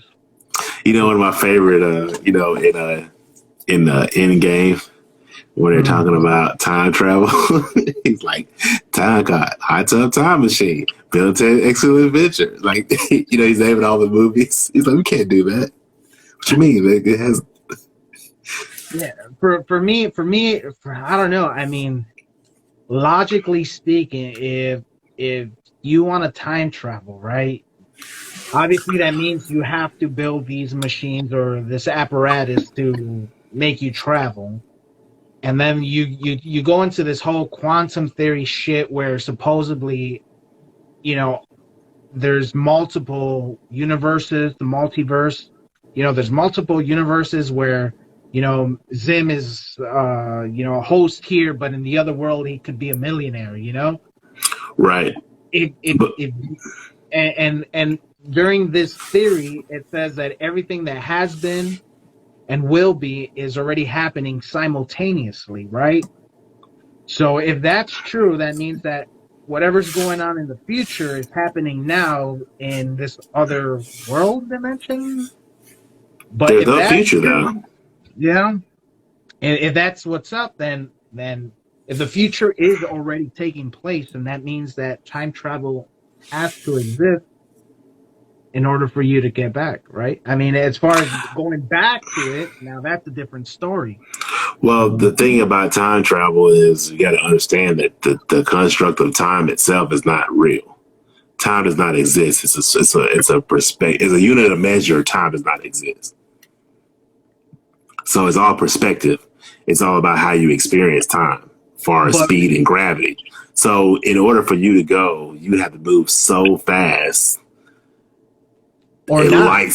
Huh? You don't, or maybe you don't have to move so fast. Maybe technically with this whole quantum shit, where the multi universes exist, if everything is happening simultaneously, bro, you don't really need to move back in the speed of time or reverse time. All you have to do is kind of just pivot. Yeah, but that's not changing time. You're just changing realities. That's what I believe in. That I don't believe in time travel. Like you say, they show those pictures of people back in the past, the dudes walking around with a cell phone. I think you just kind of cross the, you kind of like Mandela effect shit. Like something changed, you kind of travel. Or I think that's kind of what the ghosts are. I think those are like fragments of people who are maybe traveling through dimensions and you just see a figment or something, or their energy left an imprint on this time zone, or this, or this reality. So I don't think you're really changing times. I think you're just changing realities.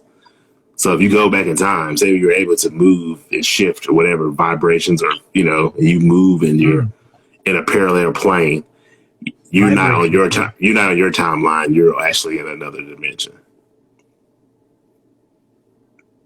See it. I mean, I'm not a time traveler, so I wouldn't fucking know how that works. But but are you though? I kind of get what you're saying, though. I mean, I know that whole man-made time is man-made and everything, but just the essence of time travel, right? Just the thought of it, to me, life, things imitate life, right? So if there's a talk about time travel, they had to get this somewhere, right? They just didn't pull this idea out of thin air, right? You know what I'm saying? Well, I mean, it's like it's we've always thought of that. We've always talked about time and future, and I think the time discussion came from prophets and people like Nostradamus who got popular trying to predict the future. And people, I think, from wanting to predict the future, I think they came into, can I change the past? And that's why they time travel. The concept, I mean, I'm not saying, I'm just saying the concept of time travel comes from, if I could predict the future, and then I think from there it went to, can I change the past? And then next thing you know, you got, people want to make time machines. And there's these people that claim they're time travelers. It's like, what? Okay, tell us. For me, it's not a. To me, it's one of the most fascinating theories out there, and to me, it screams fucking sci-fi to the max. That's probably True. why I like it so much. That topic, right, of time travel. So I mean, so what if the people we think are time travelers are not even? Okay, so you got a quantum theory, right? And everybody have multiverses, right? Right. Okay, so what if we come up with a technology where we can travel interdimensionally, right? But we think we're time traveling, but we're not. We're just really just shifting dimensions, right? And we shift dimensions and we go to a primitive dimension where people don't have power or lights or fire, right? And we see these people and we say, oh, these are primitives, right? So we can't go out and show ourselves. We look like aliens. So what if the aliens we see are just people who are just changing dimensions and coming to a different time, a different reality, not a time? You see what I'm saying? Well, maybe we shouldn't call it time travel. Maybe, you know what I'm saying? Because you think you're going back. Maybe it's a reality shift. Or, hey, there's always a simulation theory, like Neil deGrasse Tyson has. Because, like, right now, I'm presenting myself to you as an alternate, as a simulation. Like, Slimjonestoon is actually a simulation. So, I'm using a computer to make a person. So, what if Slimjonestoon had a world where he could make a computer? Oh, man. You see that talk Neil deGrasse Tyson has? Yeah, I don't really like him. Well, he has his theory saying that basically we have computers now that we could do a simulation in, right? Even right now, Roblox, SimCity, whatever you want to call it, right? You could create a simulation, turn a computer on, and let it run, right? And it'll create its own fire and everything, right? But if that computer becomes it makes a simulation, then that simulation makes a simulation. It'll be if it does it 100 times, it'd be hard to point out the original. So are you a simulation inside of a computer? Because we can make them loud, at least about 5-6 deep. I can make a simulation world, right? And they have computers and cars eventually, and then they can make technology, and then they can make technology, and it just keeps going on and on and on. Yeah, I mean that theory, that we're living in a simulated world or a universe or whatnot, and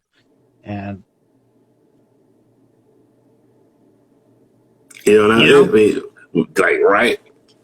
It's beyond my fucking brain capacity. I'll tell you that much, man.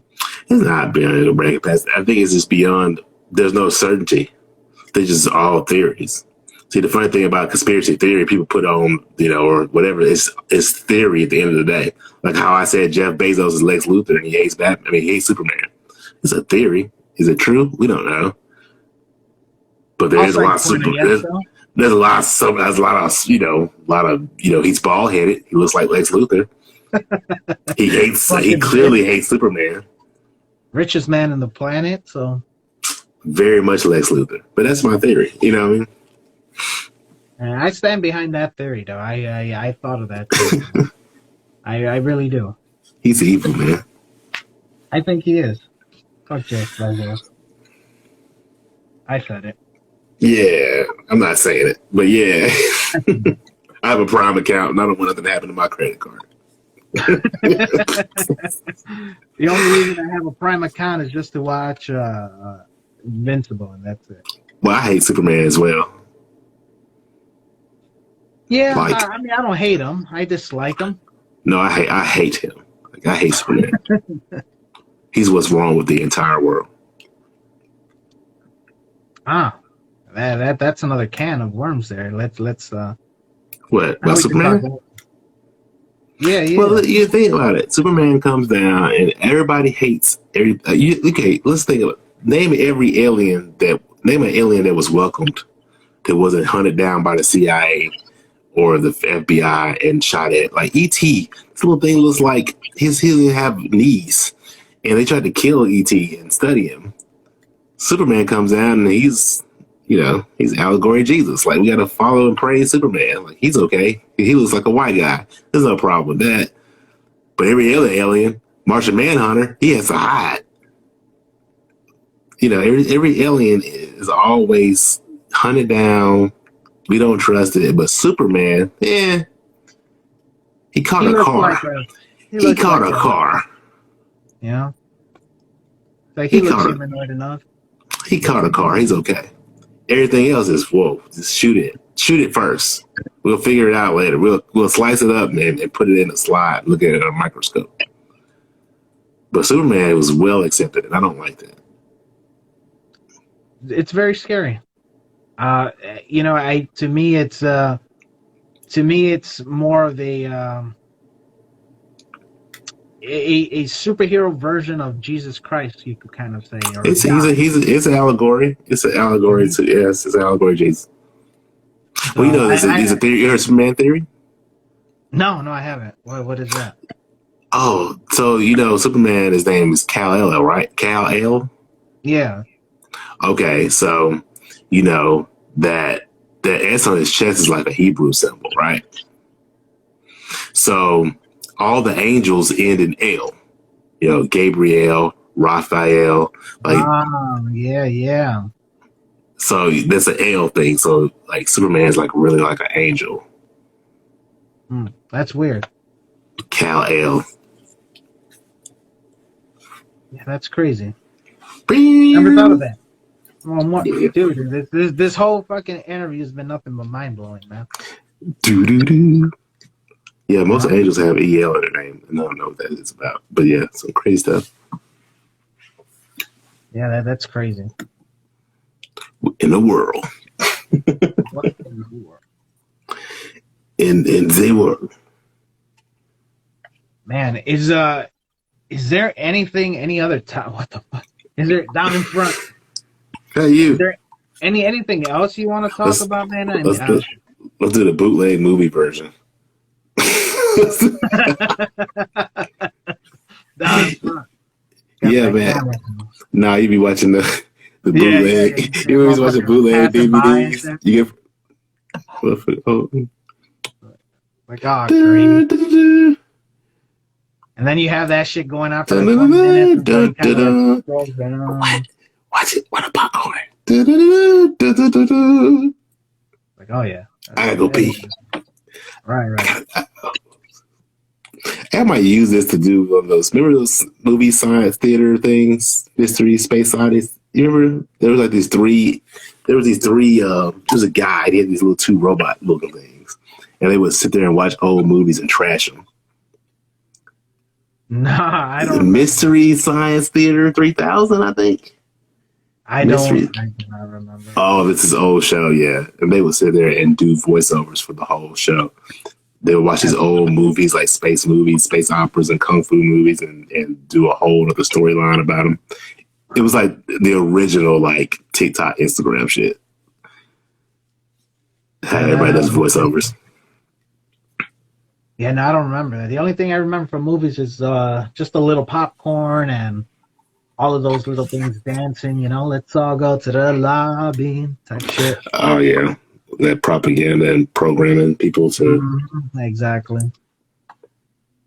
And you know, just to get back to Second Tongue, and she was talking about aliens. You know, there's a big talk around this whole theory stuff that we might get a alien invasion. Have you ever seen the Siri ones?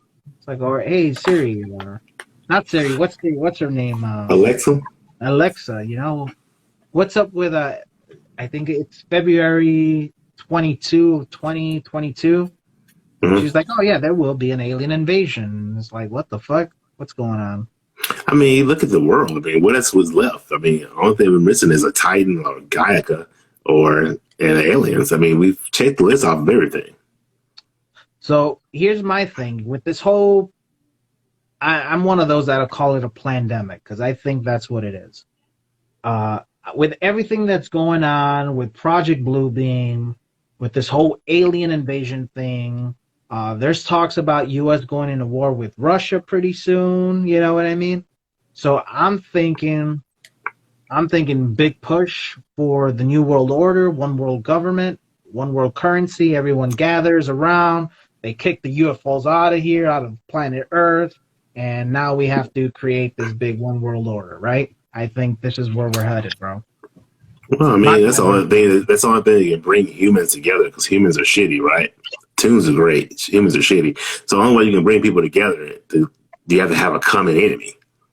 Exactly.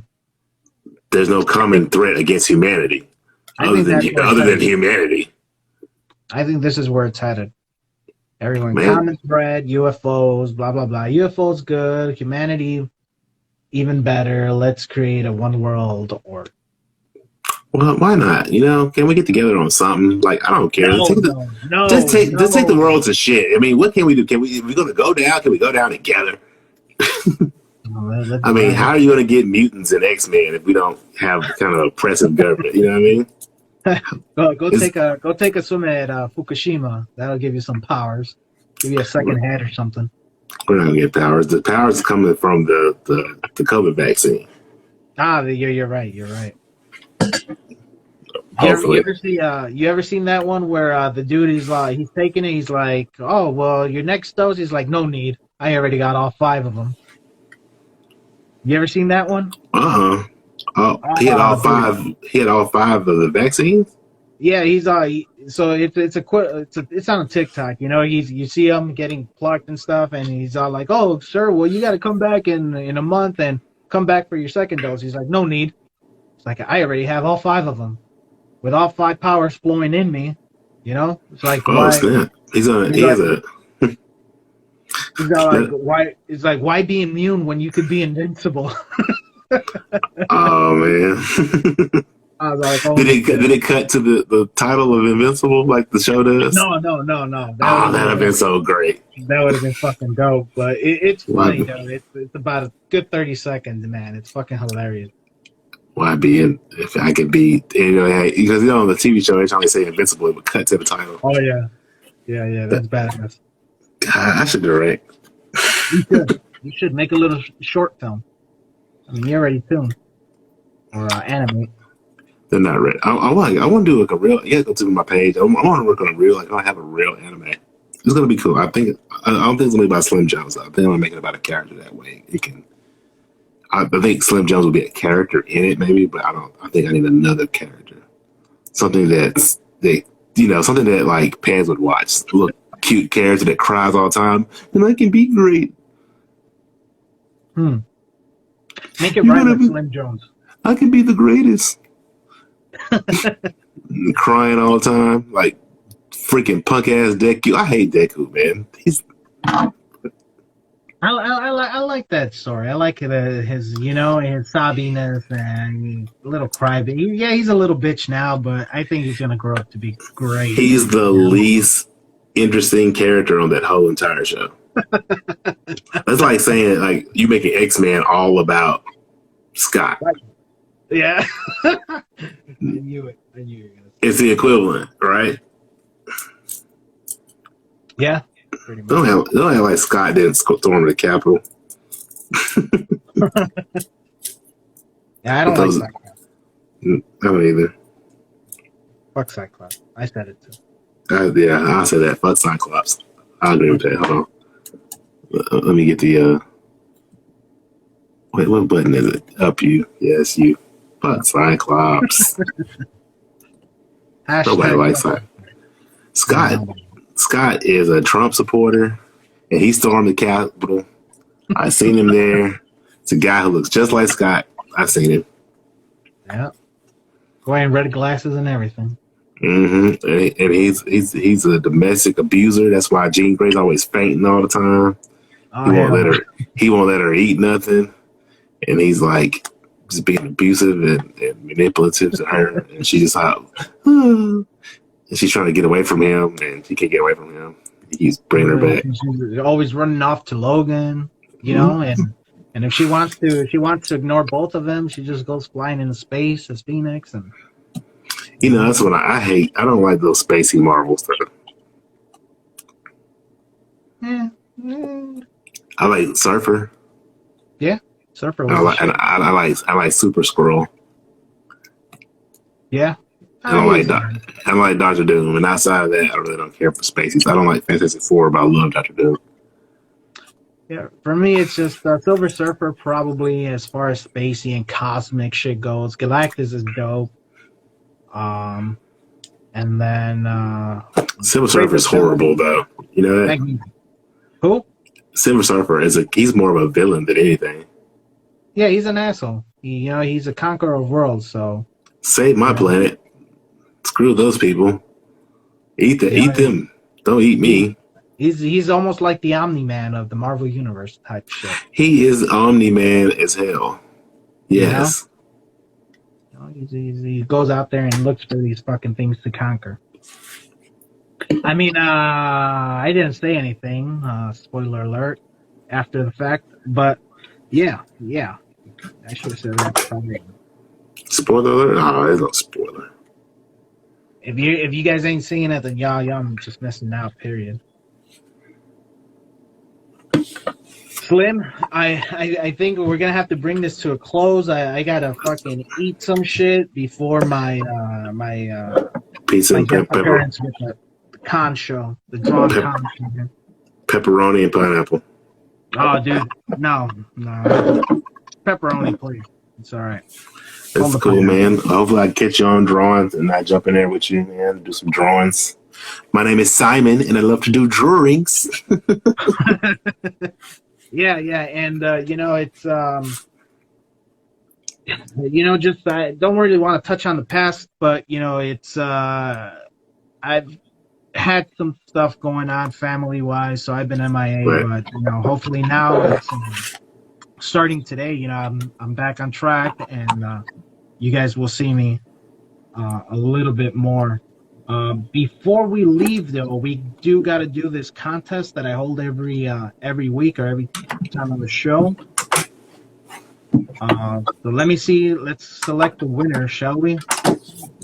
Uh-oh. Can I pick a number or something? No, I kind of do this randomly here. Oh, shit. If you want to join it, go for it. If any of you wants to join it, I'll give you guys about a minute to go. Just pretty much go into my post on Monday. It says big red words giveaway here. All you have to do is comment randomly and you are eligible to win. So if you're gonna go, do it now. Uh-oh. You said Clifford, Big Red Dog.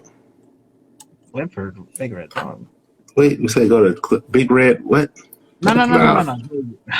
Go into my post real quick. I'm sorry. I'm a dummy. And it's Monday's post. It's gonna say chatting with Zem, comment here to enter. So you guys got about a few minutes to go. Are they gonna make it? Yeah, it's My name is Simon, and I love to do drawings. Simon Says, huh? Simon. Yeah, 6 followers? What? I'm balling out here, boy. I just want to show y'all the merch is available. The merch is available. Where else can we find you, dude? Besides here on the gram and your Shopify. Oh shit! I'm on Spotify. I'm on YouTube. I'm on TikTok. It's everything Slimjonestoon. If you just type in Slimjonestoon, you shall find me. Slimjonestoon. I'm on PlayStation. I got a Twitch I'm working on. I'm starting doing some retro gaming. All right. Hopefully all of you guys getting your votes in. I'll be hosting in about 30 seconds, really quick. If you guys haven't done so already. This is dope. Oh yeah, that's the left-handed one done that. I had to share that because it was like super cool. This is dope. Oh, that's a doodle. I do a bubblegum doodle style. I don't know if I talked about that, but yeah, I do like I call it bubblegumming. Because how you look at a cloud and try to see a shape in the cloud? Yeah. That's how I try to draw like that. See the shape first. You want a tank top, mofo? Get you a tank top, Joe. What you doing, man? You want a red tank top? We got that. Want you a navy blue tank top? Look at that tank top. What? They got that. You got any hats, dude? Any snapbacks? I got some hats. I think I might have to pick me one up, man. I got beanies. Where my hats at, yo? I got hats, dude. Hold on. Let's see how effective this. Oh yeah, that's a that's a crazy. Let's see. Let's type in hat. See what happens.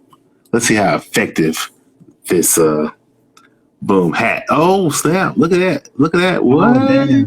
What? Order one then. I'll do a promo code. Got that one. And red and black too. Fuck yeah.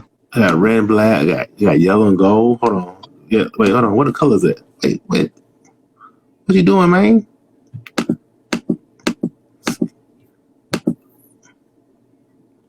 Got that one.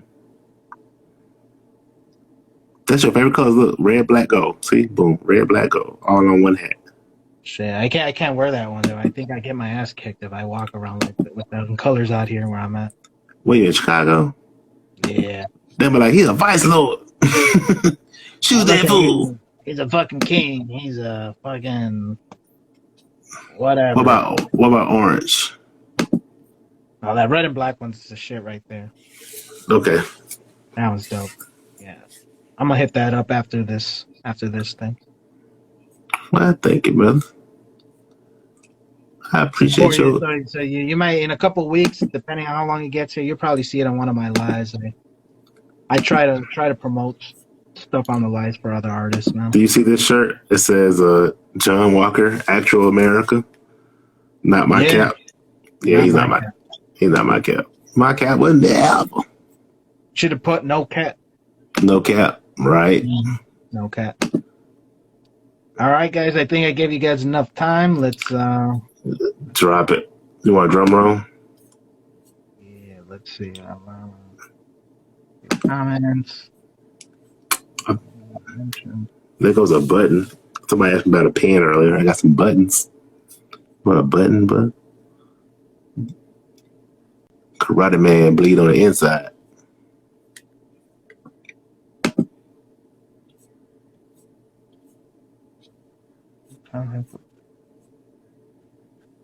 Look at these testimonials. What? Sign up for my course today. You can make $15 million a day. Oh shit. Look at these testimonials. You can sell Slim merch. What? Quit your job tonight. Don't even play with it. Just quit your job tonight. You can sell Slim merch. Look at these testimonials. Look at the man Josh right there. He quit his job of 3 years to sell Slim jerk. Now he got a vacation home in South Pedro Bay. Look at these people right here. They don't know me, but they got the merch on internet. Look at her. She got a whole paragraph. Had to say something nice about it, right?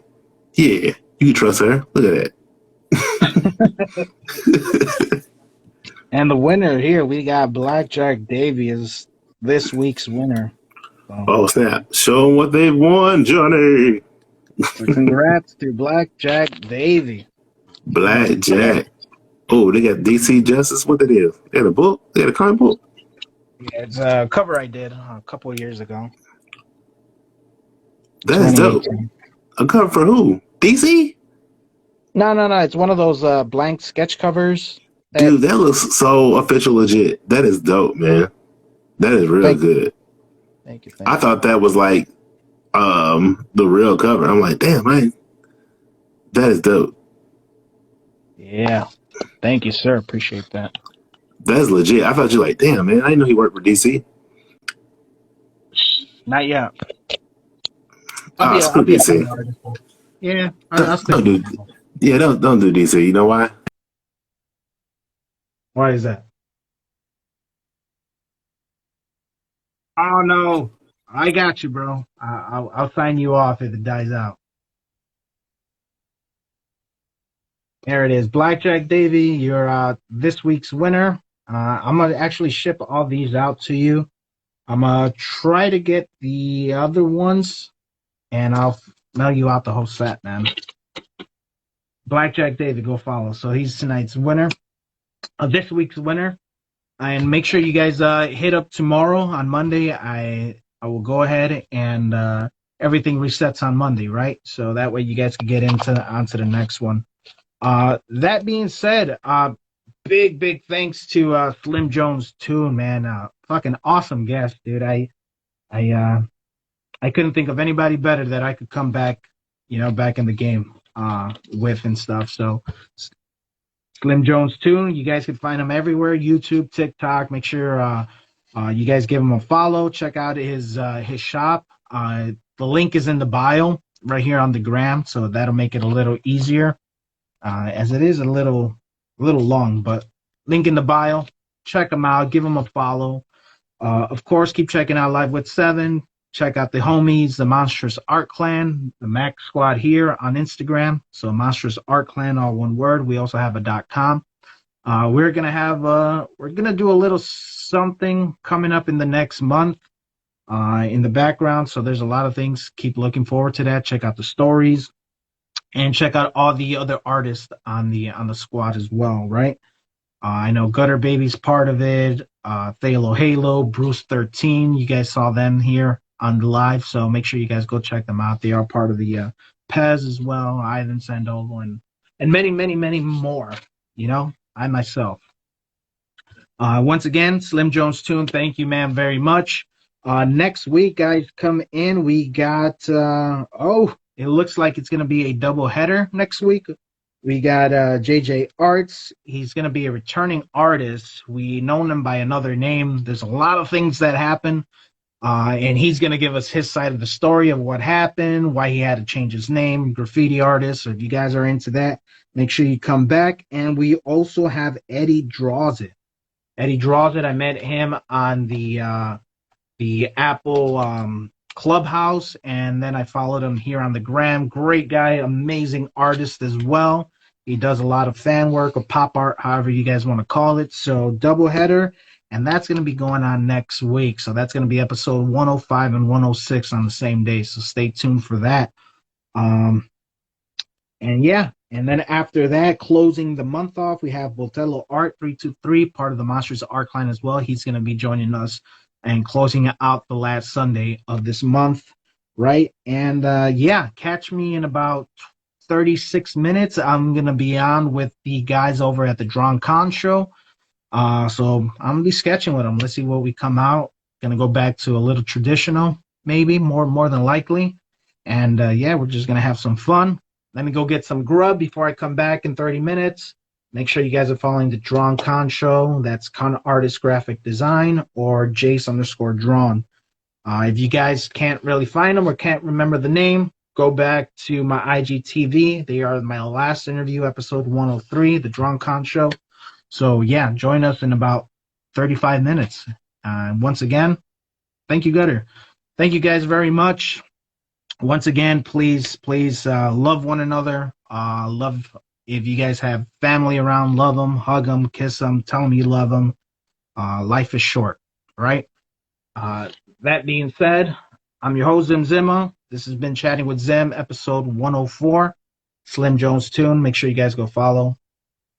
Yeah, peace. And above all, trust the process, right? Love one another. I'm out.